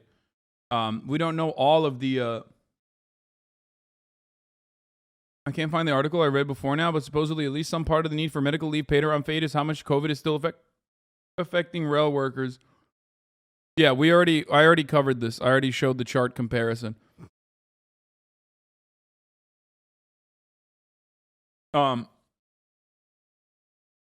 The average American would not know that we get fired for going to the doctor. This one thing has our members most enraged. We have guys who were punished for taking time off for a heart attack and COVID. It's inhumane, said Dennis Pierce of the BLET union. So just comprehend that for a moment. Like, the motherfuckers that are running the backbone of this country, day in, day out, doing like literally 24-hour runs, okay? Those dudes are getting fired for not getting any sick leave whatsoever. Is part of the contract negotiations. Here's Bernie Sanders talking about the rail workers are asking for 15 paid sick days. This is not a radical idea. We are the only major country on earth that does not guarantee paid sick days. In Germany, workers are entitled to 84 weeks of paid sick leave at 70% of their salary. In Norway, workers are entitled to 1 year of paid sick leave at 100% of their salary. In the UK, workers are entitled to up to 28 weeks of paid sick leave. The rail workers in the United States are not asking for 1 year of paid sick leave. They're not asking for 6 months of paid sick leave. They are asking for 15 days. 15 days. Now, the rail industry has said, as I understand it, that they just cannot afford to do that, just don't have the money. And they say it would cost too much money to provide their workers with any paid sick days. Just can't afford to do it. Well, let's see. They made over $20 billion in profits last year. They provide their CEOs with huge compensation packages. And here's something else that everyone should know who's getting involved in this issue. Last year, the rail industry spent over $18 billion not to improve rail safety, not to address the supply chain crisis in America, but to buy back its own stock and hand out huge dividends to its wealthy stockholders. In fact, since 2010, the rail industry has spent over $183 billion on stock buybacks and dividends. So here is where we are, Madam President. It turns out that guaranteeing 15 paid sick days to rail workers would cost the industry. To play devil's advocate, aren't unions inherently anti-free market by forcing employers to pay above equilibrium, though through collective leverage? The profit is the obligation of private companies. There's a paradox. Not only do I want to nationalize this, and I want to throw you in jail for even trying to play devil's advocate in this circumstance. What the fuck do you mean the free market, dude? That's such an idiotic fucking take. I mean, what you're describing is unironically another facility, a facilitation of the free market where workers themselves are not seen as like an unshakable commodity, but instead a force that has some bargaining power. Okay? I don't know why you think these guys are just like slaves, you know? You just like... You're buying them like bags of rice. Like you're buying their labor as though it's bags of rice. What the fuck?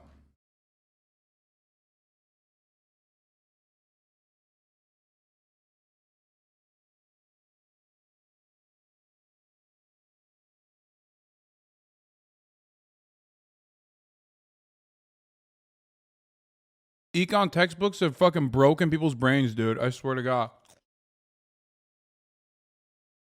They literally just think like these aren't people like your dad, your uncle, your family members, but they're just robots. It's also additionally silly when we were talking about the railways, like the railroads, which is a fundamental plank of like our infrastructure. It is incredibly important for our national security.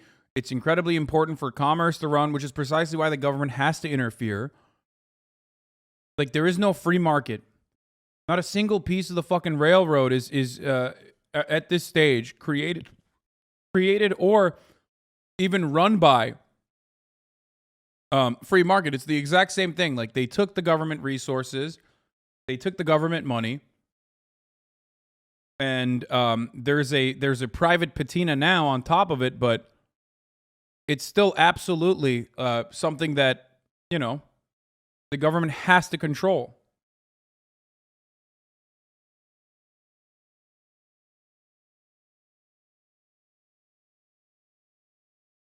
Industry a grand total of $688 million a year. That is less than 3.5% of their annual profits. Now, it seems to me... Wait, hold on, sorry. It turns out that guaranteeing 15 paid sick days to rail workers would cost the industry a grand total of $688 million a year. That is less than 3.5% of their annual profits. Now, it seems to me that if 4 major rail carriers can afford to spend over $18 billion a year on stock buybacks and dividends, please. Oh my God. That kind of shows that really, holy fuck. That unironically shows how inhumane these fucking scumlords are. That they can't even put 3.5% of their fucking profits that those workers created back into very reasonable demands that the workers themselves are making by way of their fucking labor unions. That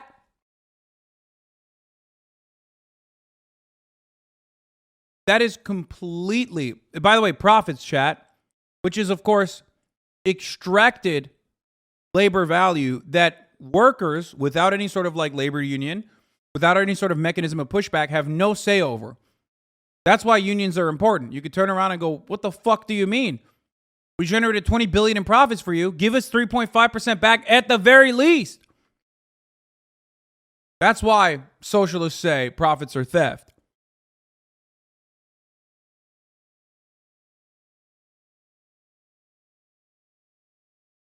Oh my Lord. Please don't tell me they cannot afford to guarantee 15 paid sick days to their workers and allow these workers to have a reasonable quality of life, which they don't enjoy today.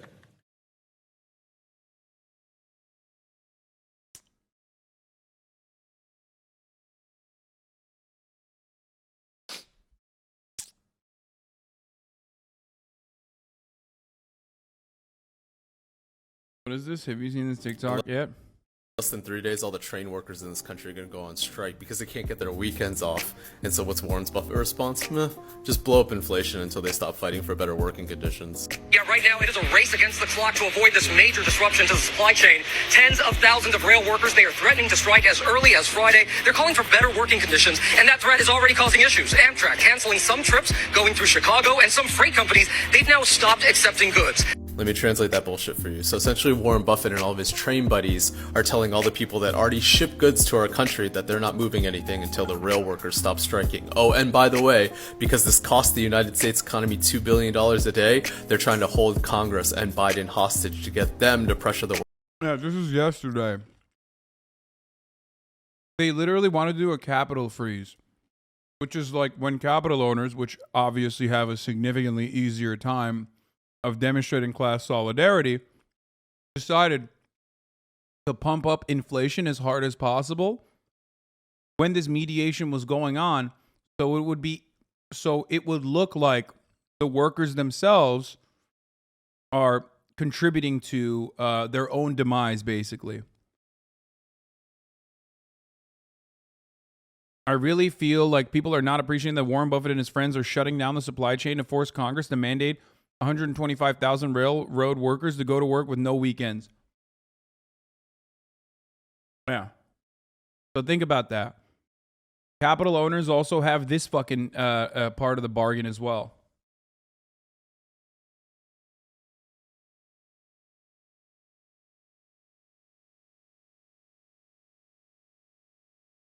For the workers to stop striking. The Engineers Union and the Smart Transportation Division tell me the measure is unnecessary, calling it corporate extortion. Quote, the railroads are using shippers, consumers, and the supply chain as pawns in an effort to get unions to cave into their demands. Congress must not cave into what can only be described as corporate terrorism. Just to simplify, we get shit in grocery stores either by train or truck, and trains make up 40% of everything on the shelves. The train companies know that they're an essential part of the American economy, so they just hold Congress hostage to squash these union strikes. But they're... The owners try to starve the U.S. economy by $2 billion a day just to save themselves $700 million a year So next time someone says the workers are too powerful, ask why the capital owners aren't too powerful in comparison. Yeah. Like, they can shut the fucking faucet too. They have that capacity as well. And they showed that. By the way, when they shut the faucet up, the workers themselves are suffering as well. How? Well, they're suffering because if there's no supply chain, if the supply chain breaks down, all of a sudden goods are insanely expensive.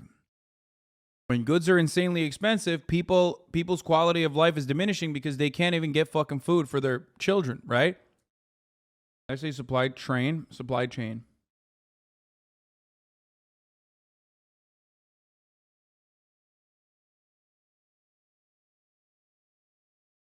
But of course, if the workers themselves did not get the actual fucking contract that they wanted, the same effect would happen here as well. Except they would be on the conditions of the workers, not the capital owners, to shut it down. They're not even trying to get more money. You know what they're trying to get? They're trying to get sick days and weekends off. Did you know that like half of all rail workers are on call 24/7? They work 7 days a week, and the only time they're able to exercise their 3 weeks of vacation is when they pencil it in 6 months in advance. Just for context, like you and I probably work like a 9 to 5, and we work 5 days a week, and we get 2 days off. So we get 100 days off every year. These guys get 20.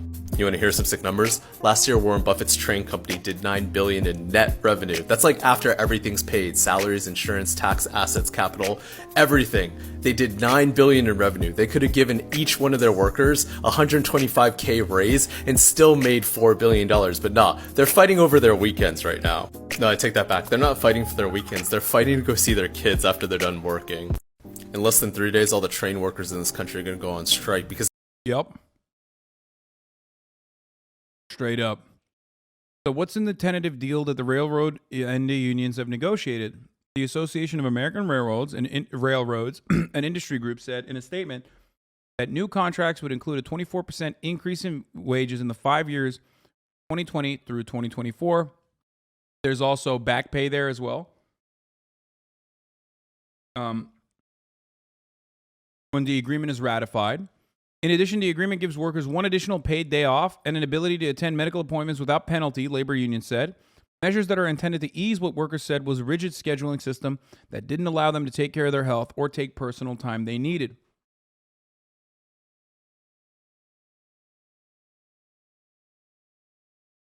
The Brotherhood of Locomotive Engineers and Trainmen and the Transportation Division of the International Association of Sheet Metal, Air, Rail, and Transportation Workers said the deal would also freeze workers' monthly healthcare contributions, ensuring those costs would not increase during the next round of contract negotiations. Yeah, they're not sure if it's just being part of this community, but are labor actions becoming more and more popular and common? It's a bit of both. I think you see more of it because I cover it religiously, but I also do think that it is becoming more commonplace for workers to actually strike and ask for an additional chunk of the profits.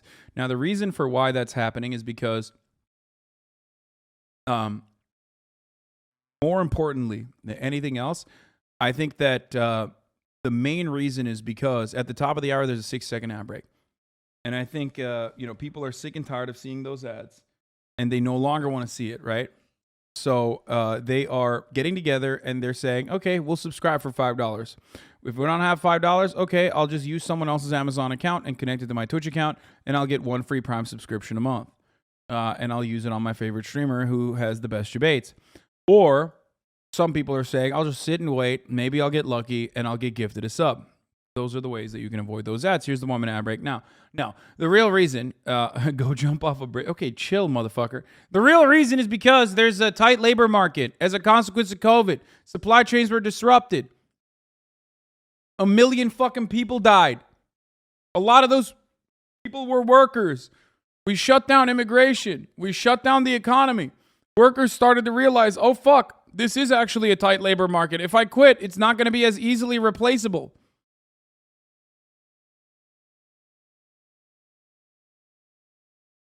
Thank you, Obama Beats Freak Kebab for the 5 gifted subs. Light Switch Liquor, thank you for the 5 gifted subs as well. And Jace2571, thank you for the 5 gifted subs. And another 2 gifted subs, allowing 7 people to no longer see the ads. Yeah.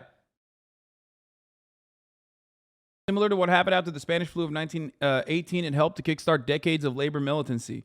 Yeah. One of the things that capital fears the most, is a tight labor market that actually reflects the normal economic conditions within a tight labor market, where labor has a better bargaining position. Why do you think people want inflation to fucking rip dicks? Why do you think people actually also personally want workers to, be poorer overall, so they have less of a negotiation, less of a interest in negotiating with their bosses? Okay?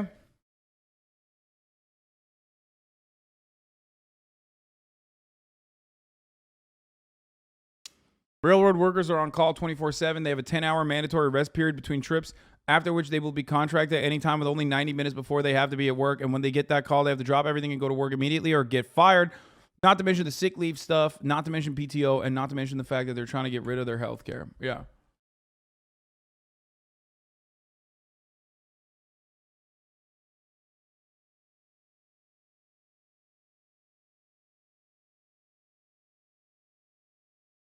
Neoliberals always claim that shitty wages and working conditions are fair because of the market mechanisms, and when workers through unions apply whatever little pressure they have on capitalists, literally a market mechanism, they still shit on them. Yeah, they want the nanny state. They want the nanny state to fucking straight up immediately come in and use whatever weapons, whatever tools they have to suppress any kind of labor action. Okay? That's how this shit works. They don't want fucking free market. There's no such thing.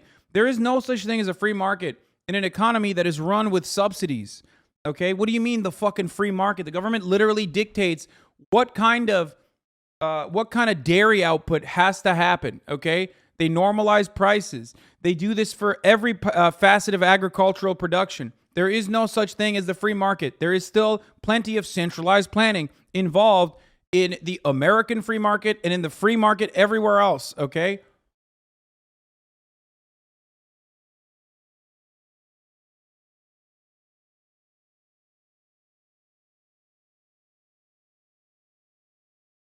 Speech from Teamsters leader Sean O'Brien. UPS is our largest collective bargaining agreement in the entire nation. It's the largest collective bargaining agreement for any union in the United States. And this agreement is truly important. It's important because it sets the tone for all other industries and negotiations. Employers watch what happens at the UPS agreement. They watch because they want to gauge whether the Teamsters union is strong and whether the Teamsters union is willing to fight. And the message that I got today, for all these scumbag CEOs, for all these corruptible politicians, and these white-collar crime syndicates, you fuck with us, we fuck with you. It's a full contest. UPS is our largest collective bargaining agreement in the... Teamsters is one of the, if not the most powerful union in North America. Oh, I wanted to show this, by the way. I forgot. Wait, here it is. Even fucking Newsmax hosts are like, what? You guys don't get paid sick leave? That's fucking crazy. David, we did reach out to the Association of American Railroads, and they say that workers... By the way, I love this, okay? Straight up, I'll say it. This guy's got a fucking Blue Lives Matter Punisher flag, and he's wearing the most fucking communist shirt that you could ever see. That is how unions work. That's why I was trying to tell you, it's not about left, it's not about right, it's about what's right. It's about justice, it's about the appropriate mechanism of pushback. Okay? Labor unions do not have to all be fucking... Labor unions do not have to always be fulfilled by people who are running around and defending or trying to take away people's guns and like defending trans rights or whatever. It's just it is completely removed from our binary understanding of American politics. And this is something that a lot of you should recognize. Okay? It doesn't fucking matter. You don't have to be a Democrat to be a union member. You don't have to be a Republican to be a union member. There's no such thing. It is just a mechanism of pushback. It is just fair, okay? Get sick days and paid time off. But what I want to talk to you about is, what does this mean for Americans if you do go on strike?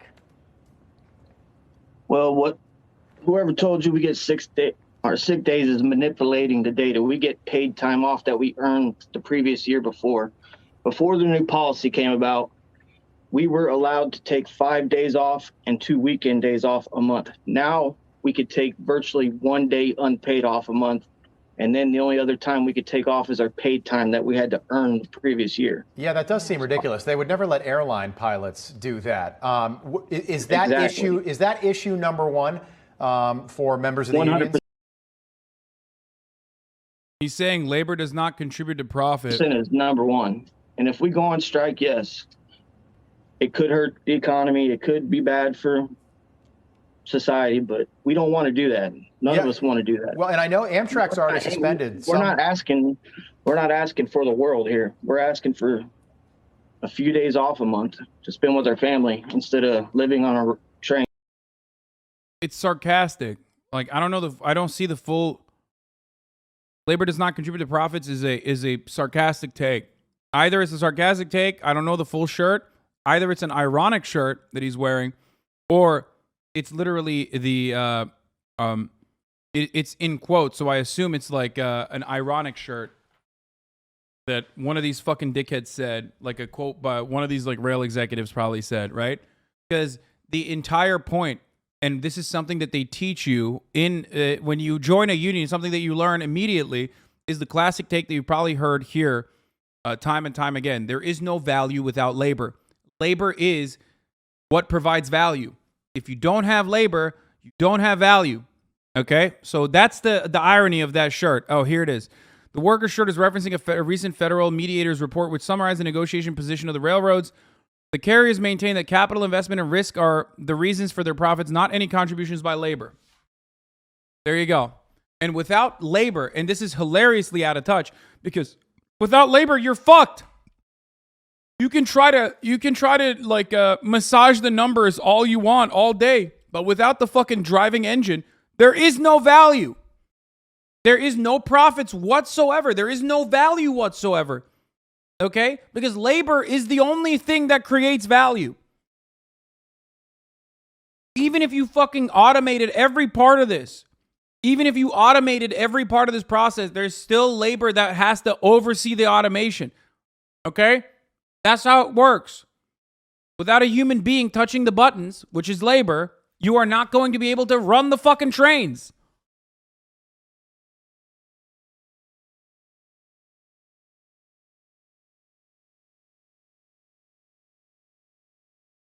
This is perhaps the most fundamental part of the socialist indoctrination or the socialist understanding is the recognition of the reality that without labor, there is no value. These capitalist dogs might have fucking broken their brains for staring at numbers far too long in front of a fucking Bloomberg terminal, thinking that they are the ones who are generating profit, actually. Massaging the fucking numbers is actually the real thing that's generating profit. Stock buybacks and this sort of thing is actually what is improving shareholder value.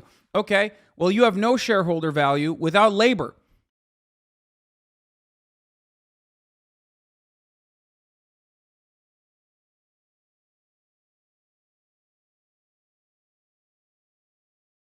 That's how it goes.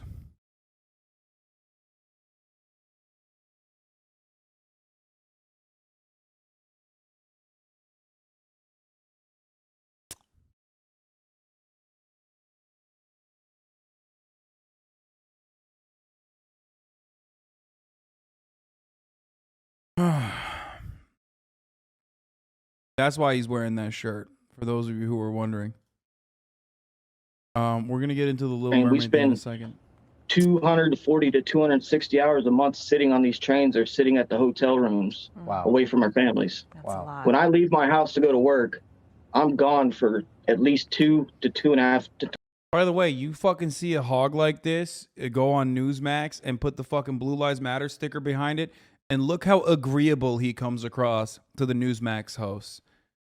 All of this, American politics is just a dance of aesthetics, dude. It's just straight up. If he looked a little gay, okay, immediately they'd be like, shut up, SJW libtard, shut the fuck up. You don't deserve it.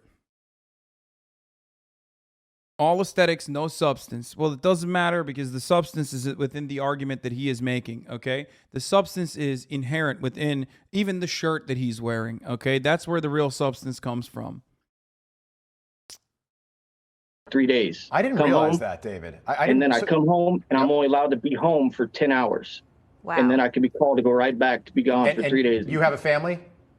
Yes. Kids? My kid is 17 years old. Wow.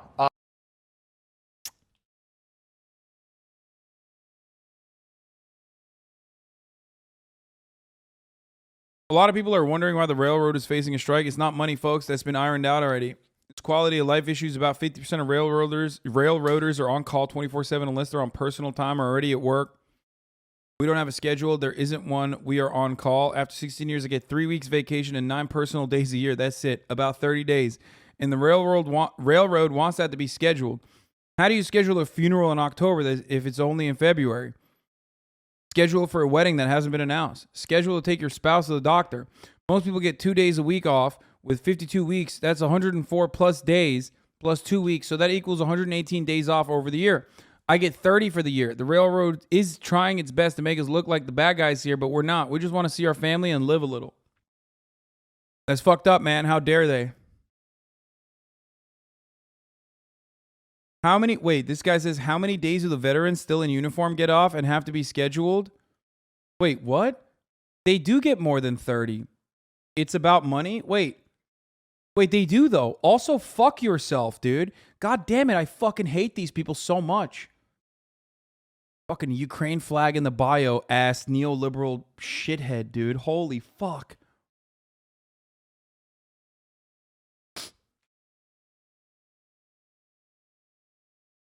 Veterans still in uniform is hilarious, by the way. He meant active duty personnel, but speaking of active duty personnel, here's the most amount of pro-military you're ever going to see from me. All the men who are cruel and evil to me are going to die soon. Every time I meditate, God loves me a little more. No one from high school remembers me. Feminism is working. I will die in a very chill way.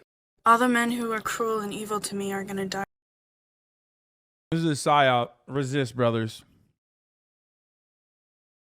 FT Brad making e-girls. I love Raytheon. Yeah, me too. It's crazy. I'm beginning to look at Raytheon in a much more favorable way.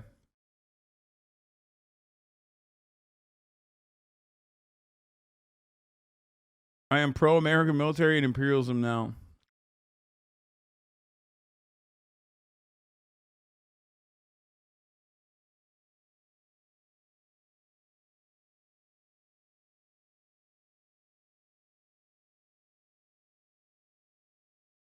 The Democrats want to pass this bill to empower Democrat operatives, people that they've hired, people that they put in their administrations.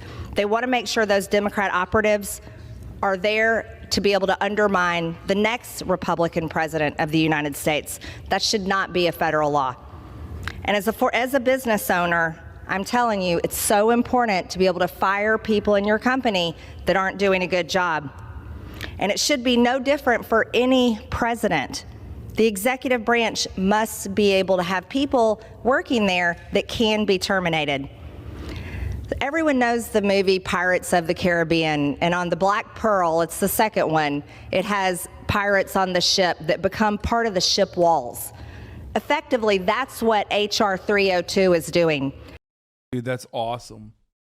Yeah, it's just like that. You're right. Thank you.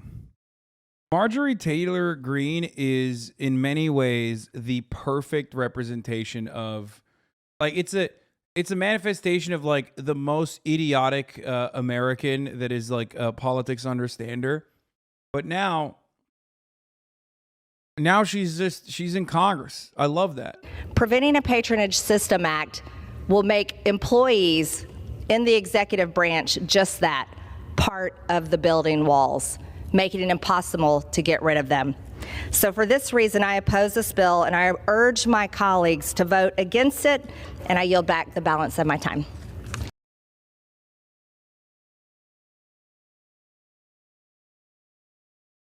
She is a perfect representation. This is democracy in many ways, folks. When a fucking idiot like Marjorie Titan Green is in a position of power, I mean, she does reflect the attitudes of the people on the ground perfectly.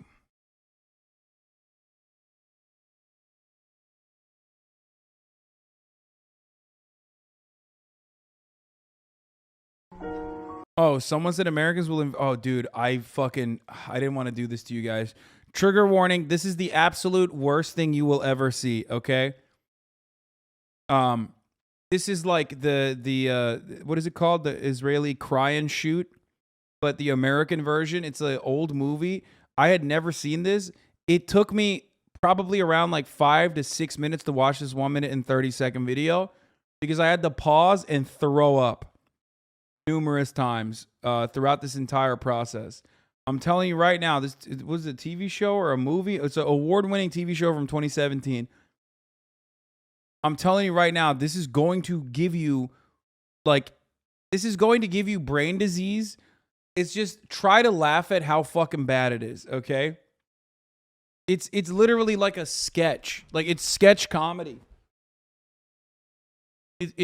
There's only two ways to interpret this. Like, it's either immediately going to captivate you and capture your brain, and you're going to have permanent brain disease, permanent brain damage, or you're going to laugh at it because it's like the most laughable, hilarious fucking sketch you've ever seen. Okay? I said it already. I'm edging you too much. No, this is so bad. No, don't do that. Don't do that, kid. Don't do it. Oh, damn it. Don't go tonight. Stay here one more time. Remind me of the time. And let's fall in love. You gotta be kidding me One again. more time.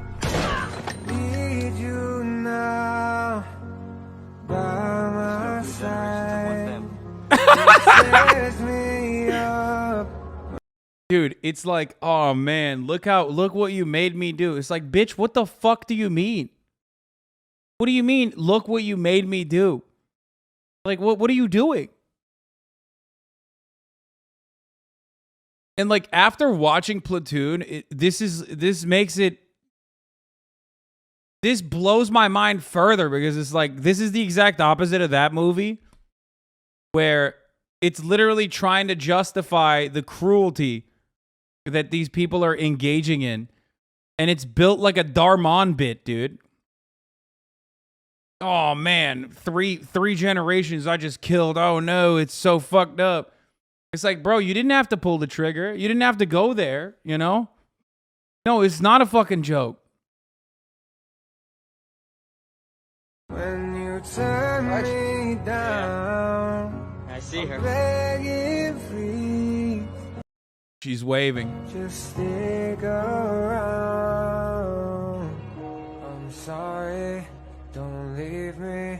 I want you here with me. I know that love is gone.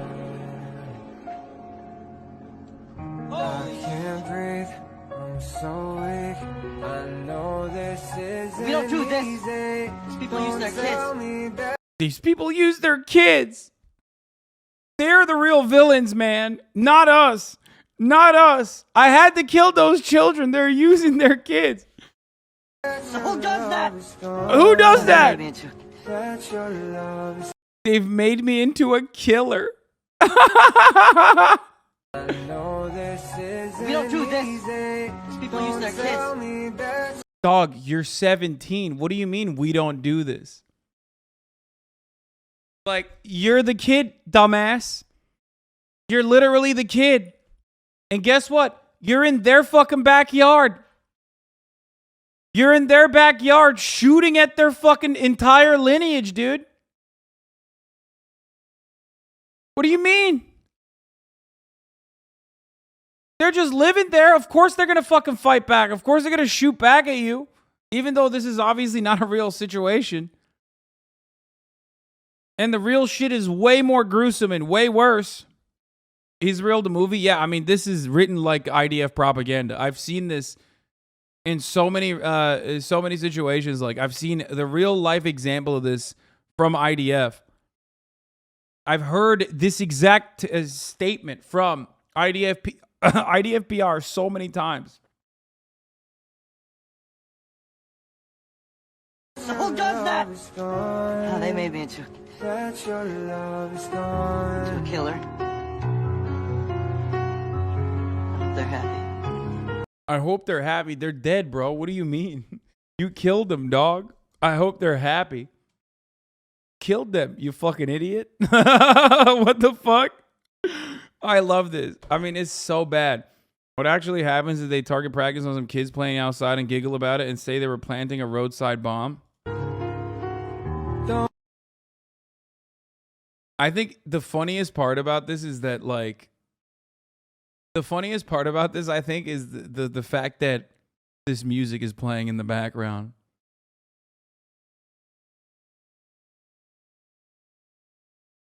Look up how many soldiers died in Iraq and Afghanistan versus committed suicide. The number is like 10K to 120K. Yeah. Dude, this is such, like, awful. Oh, no. Hope this happens to him. Stop. Stop. Dude, the amount of times I fucking spanked my monkey to this, you have no idea, okay? Like, calluses in these hands have formed as a consequence of this video. Do you understand? You do not understand. Like, I beat so much meat to that. Why have we all seen it? Because Pornhub is incredibly popular, okay? And they have the capacity to literally, like, make a gigantic cultural impact. Thanks for supporting trafficking. Yeah, remember when she was trafficked?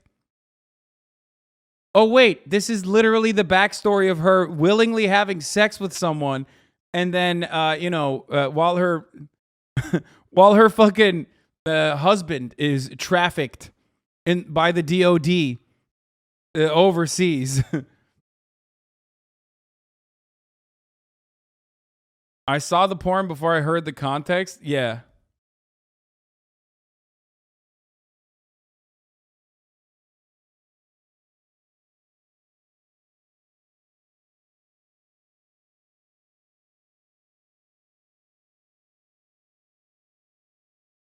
The inspiration for the Jarhead bit? No, the backstory is that this girl fucked some dude, I think. What the fuck? Is this? I've never seen it for real. This girl fucked, like, I forget what the fucking company, what the brand is. Some fucking porn studio or whatever. She went and did porn with the studio, and in the porn they ask her, like, oh, what's going on? Like, what's happening behind you? Like, what's your backstory? And she basically was like, oh yeah, my husband or my boyfriend, I think it was my husband. Yeah, she made a porn movie as soon as he left. She was in the same clothes that she is here in this photo.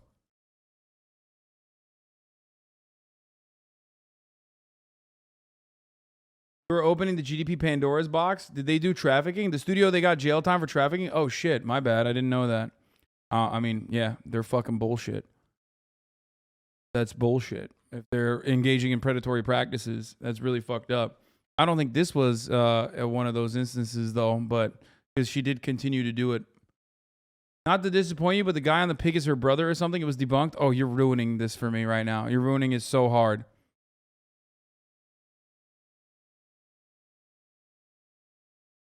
No, she did multiple porns with them after. Like, she popped off. But they might have done some fucked up shit to other people, for sure. Yeah, there is. Once again, there's a lot of fucking unethical bullshit that happens in every industry. There's a lot of unethical bullshit that happens in every single fucking industry. Backtrack. Dude, you act like I don't fucking agree that like unethical and horrifying things and exploitative things happen in porn at all. No, you're just a fucking dumbass swerf who saw other swerfs on fucking TikTok and Twitter that made you feel like that. That's not a backtrack. I have routinely, time and time again, talked about it. After all, one of the main things that I popped off for in the past fucking 2 months was literally ripping into Andrew Tate for doing grooming and trafficking of sex workers. What happened then? Was that a backtrack?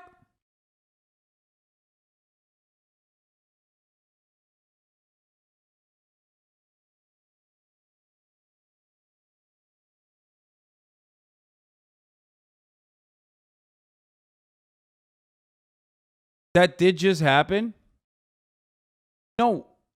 Like, if I learn new information, I'm not going to fucking sit there and defend it. Backtrack to that guy is learning and changing from exposure to new information. Yeah, exactly. I should, what I should do instead is be like, nah, they're actually fucking sick and defend them. Is that what you want?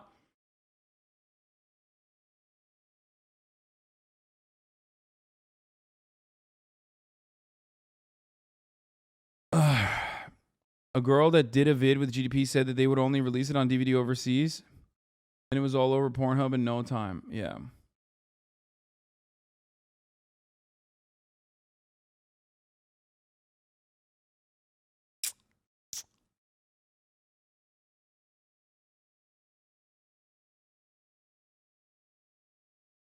Bad faith piece of shit swerves. Yeah, no, that is exactly what it is. They literally are like, no, their position is this, okay? Their position is this. Their position is like that they don't support any of the porn because trafficking happens in porn. So if you ever are caught defending any sort of like porn or whatsoever, defending any sort of sex worker whatsoever, that means you're automatically bad because all porn is inherently exploitative and all porn is rape and, they will fucking ram it down your throat nonstop. Yeah, of course there's predatory and exploitative. Of course, there are predatory and exploitative fucking practices in every industry and in porn as well. Of course, there is sex trafficking that happens in porn as well. So there's sex trafficking and rape and other coercive practices that these companies engage in. And that's really fucked up.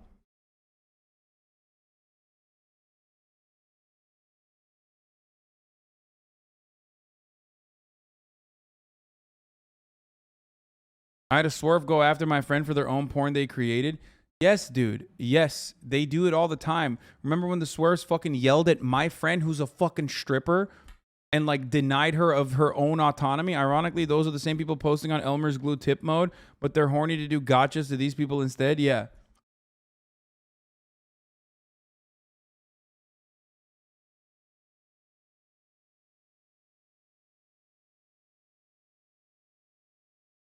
Prostitution is not real work? Man, that is incredible. What an incredible take. No, totally. Listen, bro, just because you do it for free doesn't mean other people can't get paid to do it. That's a highly specialized kind of work, in my opinion. How the fuck do we go from kids dying in the middle of the East to the ethics of internet porn? Well, this photo captures all of that perfectly.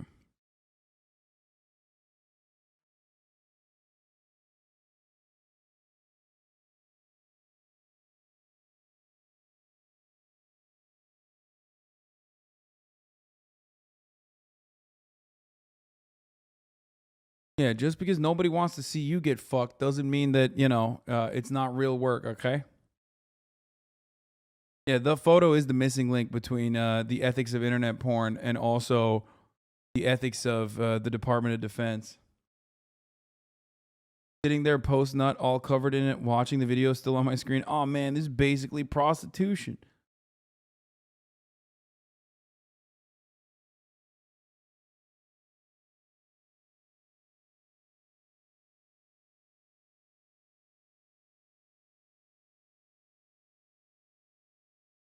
Women can choose porn because they have already achieved equality in society, so porn isn't exploitative. I'm HasanAbi, a brain genius. That's really cool. Instead of doing that, why didn't you ask me what my actual position is? Something that I've talked about a lot, which is that all work is inherently exploitative under capitalism. If you abolish capitalism, why do you think sex work would be automatically abolished as well? Are there plenty of people who are incredibly vulnerable, who are groomed into this, who are trafficked into this? Absolutely. Okay? Technically, there is not a singular fucking industry that has a 100% clearance rate on non-coercive and non-exploited workers. You understand that, right? Everything is still voluntary. You could say that. You could say that, you chose to work at the fucking McDonald's that you're working at.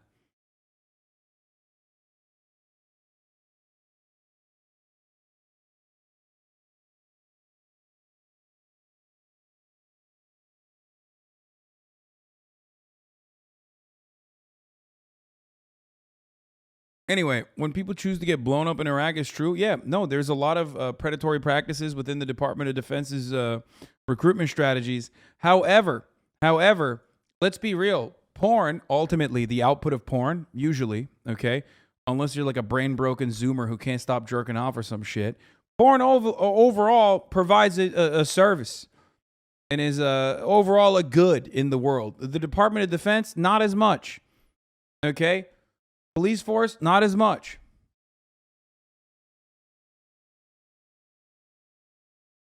Yeah, porn never bombed a fucking school, baby.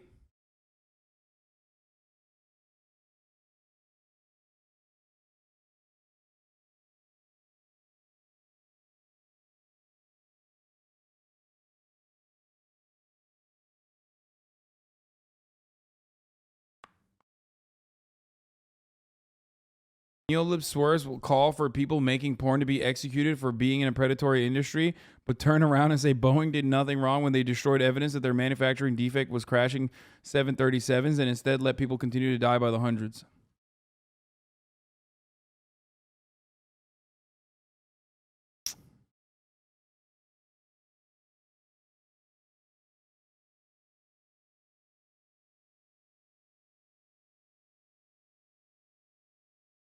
I've been watching you a lot on YouTube recently. I don't understand why you get canceled all the time. You just speak your opinion. Nothing wrong with that. Well, there is something wrong with that. When I speak my opinion, some people are like, hey, I don't like that. But they can't just say, hey, I don't like that, and that's wrong. And oftentimes they can't literally fucking cut a decent argument as to why I'm wrong. Okay? So they have to make shit up and get other people to also be like, that's wrong, actually. You shouldn't feel good about watching that. And that's where it comes from. Rightoids are so obsessed with the porn addictions. It's weird. Yeah, because they probably are addicted, dude. That's what it is.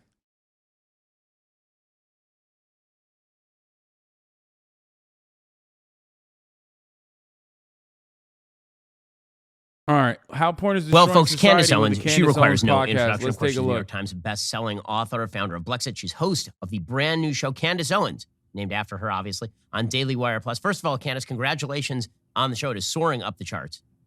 I'm very excited about it. It feels like the right move to go 5 days a week. Well, I mean, obviously, the audience agrees, given the numbers that we've been seeing. So let's talk about some of the stuff that you've been talking about on the show. So you did an episode yesterday about the normalization of pornography in the culture. It's the stuff that you can do better than pretty much anyone else because, number one... Wait, why? What? Why? Why can she do that better than anyone else?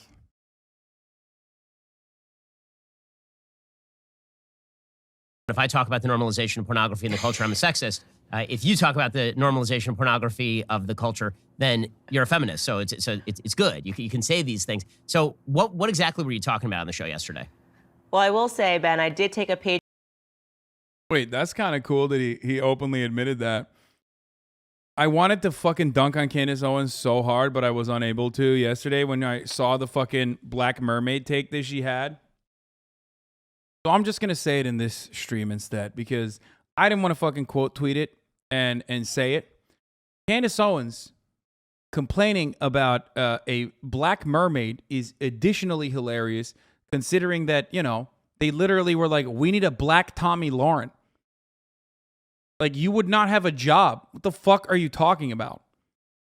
If it wasn't for the worst kind of energy on diverse representation being weaponized by Republicans. The only thing you offer that is like a little bit more unique is the fact that you will weaponize and use as a shield that you're black and a woman. That's it. At least, like, you know, the Black Mermaid is funny. I mean, not funny, is cool, and will, I don't know, open up to some degree children, like black kids that see themselves in the content that they're consuming. You know what I mean? Like, there's an overall good thing there. You know what I mean? They're providing some level of value. You are not providing anything.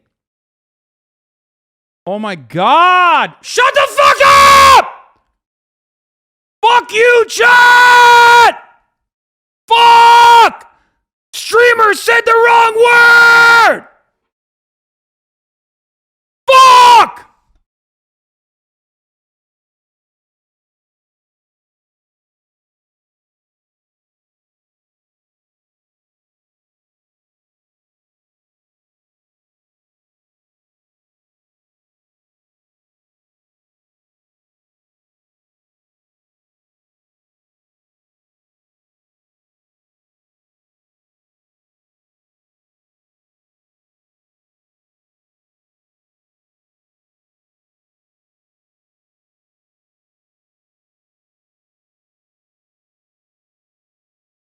I can't even have just like, why?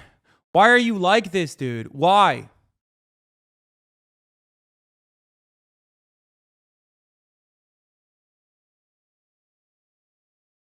I fucking despise you, okay? I despise you. You're not funny. You're not. Pepela. Oh, you said funny. He said funny.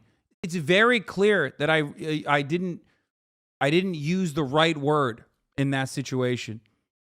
Like, it's very clear, and I immediately corrected it, but it doesn't matter. You're so fucking brain broken, dude. Oh my God. Eğlenceyi funny diye çevirince kafanda böyle oluyor herhalde. New York'ta fazla Türkçe konuştun Tarık'la galiba. Evet de siktir et, onu bile anlatamam yani bu gerizekalılara. Çünkü sadece İngilizce konuşmayı biliyorlar ve orospu çocukları İngilizce bile konuşmayı bilmiyor gerizekalılar.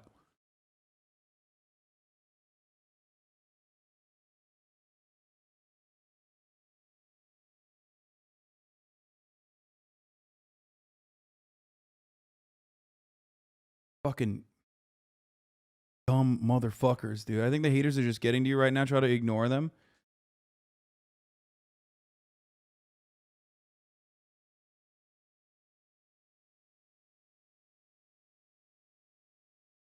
I speak for fucking 10 hours every goddamn day in front of thousands of people, man.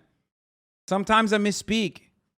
Can you stop shoving every time I do this? Can you stop shoving it down my throat?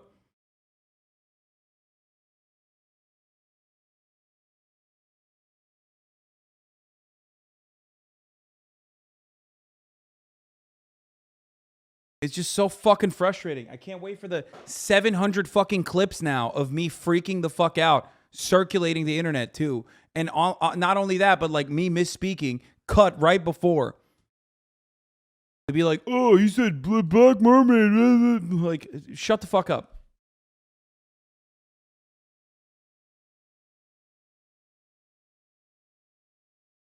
Out of your book, and I dropped a couple of bleeps because it was just way too expletive. I went bleep, bleep, bleep. But I was just sort of talking about where we're headed towards, and it was a conversation that I was having with my husband about pornography. My husband completely abstains from social media, and if you ask him, he just casually says, because it's all pornography. And he's talking about Instagram, he's talking about Facebook, he's talking about opening up a page and looking at the Daily Mail. But we've become so desensitized to it. So when I'm on Instagram, I don't even pay attention to the fact that actually, yeah, no, there's just nothing but butts and people's tits on the internet at all times. But we was bad about bad about Black Mermaid? There's nothing bad about Black Mermaid. It's just that these fucking racist shitheads have lost their goddamn minds. We're going to talk about that in a minute. We're not talking about that right now, though. We're talking about how porn is destroying society. Become increasingly as a culture saying that this is okay. And so I wanted to have that discussion about pornography. I was listening to a Catholic podcast and they were talking about how even the seeds that are being planted on porn websites, which I did visit. Don't blow the fuck up and blame chat for getting clipped doing it. You're in charge of your own reactions. Get fucking permit, you dumb motherfucker. I'm not even talking about me getting blowing the fuck up. I'm talking about chatters that are clipping me misspeaking and then weaponizing it, okay? Making a joke about it that turns into immediately in my mind, I literally been in here for 4 months, probably longer than that. You've subscribed for 4 months. You should know that how this fucking cycle of manufactured outrage works. People sit here, wait for an opportunity for me to misspeak, clip it, post it on the fucking internet, go, look, Hasan is fucking dumb, Hasan is fucking racist. Then people who don't know any better retweet it and continue making a larger phenomena out of this. This happens all the fucking time.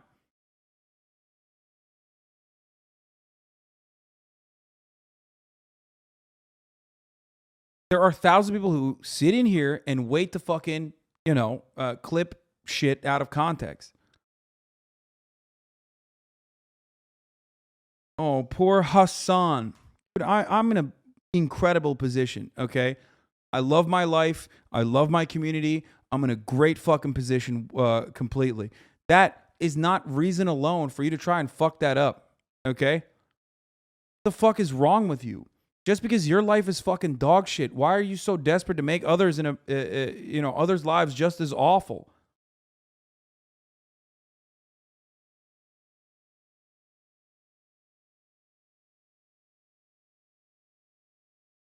Yesterday are all incestuous. And of course, it brought me to the conversation about Kim Kardashian, who has been in the news recently for something which is so abhorrent, if true, and it looks like it is true, that she actually orchestrated her own sex tape. Her mother sat there and watched the sex tapes, and it was a complete PR move. And they released the tape that they thought was the best out of 3 that they had her shoot, according to the man in the film, Ray J. I mean, that's an unbelievable story. And of course, it gets completely ignored by the mainstream media for being disgusting. Instead, if it's paid attention to at all, it's sort of in the subculture of the internet, because you're not allowed to report that Kim Kardashian has obviously exploited her body for money. I mean, the way that she became famous was these sex tapes. Now it turns out, according to Ray J, that Mommy Kardashian was actually watching the tapes and helping to select which one she apparently looked best in. And it's not as though Kim Kardashian has cooled it recently. I mean, she recently appeared on the cover of Interview magazine wearing nothing on her bottom. I mean, this sort of stuff, you're right, has been completely normalized throughout the culture. This is a long process. I wrote a book in, I think, 2004 called Porn Generation about how pornography was being absolutely mainstreamed, how people who had been porn stars were now being made into mainstream cultural figures. Now they're being made into mainstream cultural political figures. But it takes people like you to say this sort of stuff. Right. I think it's really important. And what I always want to do with my show is further those cultural conversations, because I think in the past, conservatives have sort of looked at culture and said, well, it's not important. Let's have a more intellectual discussion. But as you know, your late mentor, Andrew Breitbart, said politics is downstream from culture. So a lot of times we're looking around and we're saying, how are we even having this debate about whether or not, Andrew Breitbart, famous for Breitbart, which at the time when Ben Shapiro was working there, had a tag called Black Crime. Once again, Breitbart had a tag on their website called Black Crime up until like 2017, as a matter of fact. Just pointed that out there for everybody who wants to understand what Breitbart is all about. They had a tag on their website called Black Crime. So you could click on the Black Crime tab and look at all the crime black people were committing. There's nothing more you need to say about the Breitbart saga than that. Okay?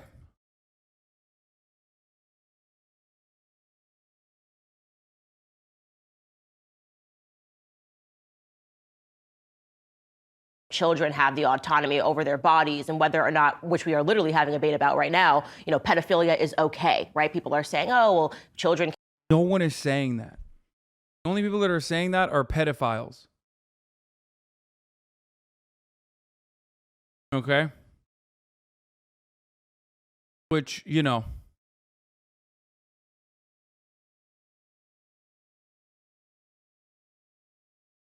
You guys have a lot of those on your ranks. You know what I mean? Thank you, Discord. Instead of, you're not getting ass clapped right now. And you're actually providing valuable context and valuable feedback. I will fucking nuke you, though, if you keep speaking out of pocket, speaking out of turn, and derailing the stream or trying to fucking brigade my motherfucking stream, my own motherfucking Discord community that I have fucking built here, using the Discord as a method to, like, weaponize and derail the stream. Holy fuck. Just begging for a nuke so hard. Yeah, I'm always watching, you little shits. Always.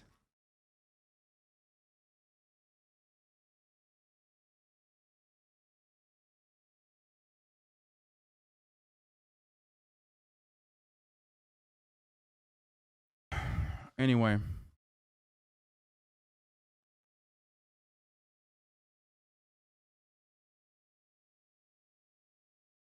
Can pick their gender, children can be sexual beings. Well, these conversations are happening because of what's going on in the culture. And so it's important that we attack that and that we call it wrong and that we call it, in the case of Kim Kardashian, satanic. Because I just became a mother to a daughter, you have daughters. I mean, could you even imagine the concept of selling, quite literally selling your daughter's body for fame when they were already a wealthy family? They had everything that they ever needed to be happy Adrian is online. Thank you for the fact and to be successful, and yet it wasn't enough because fame was too tempting. I mean, it's really sickening stuff. The mainstreaming of pornography really is an amazing story because the fact is that back in the 70s, the feminist movement said pornography is exploitative because it obviously is. It is pandering to the worst in men. It is pandering to male desires. It is causing women to... What the fuck do you care about the male gaze? Like dude, I can't even watch this. This is so stupid. Let's go to the Black Mermaid shit, dude. It's just, I'm losing my fucking mind over this. Here, let's just move on.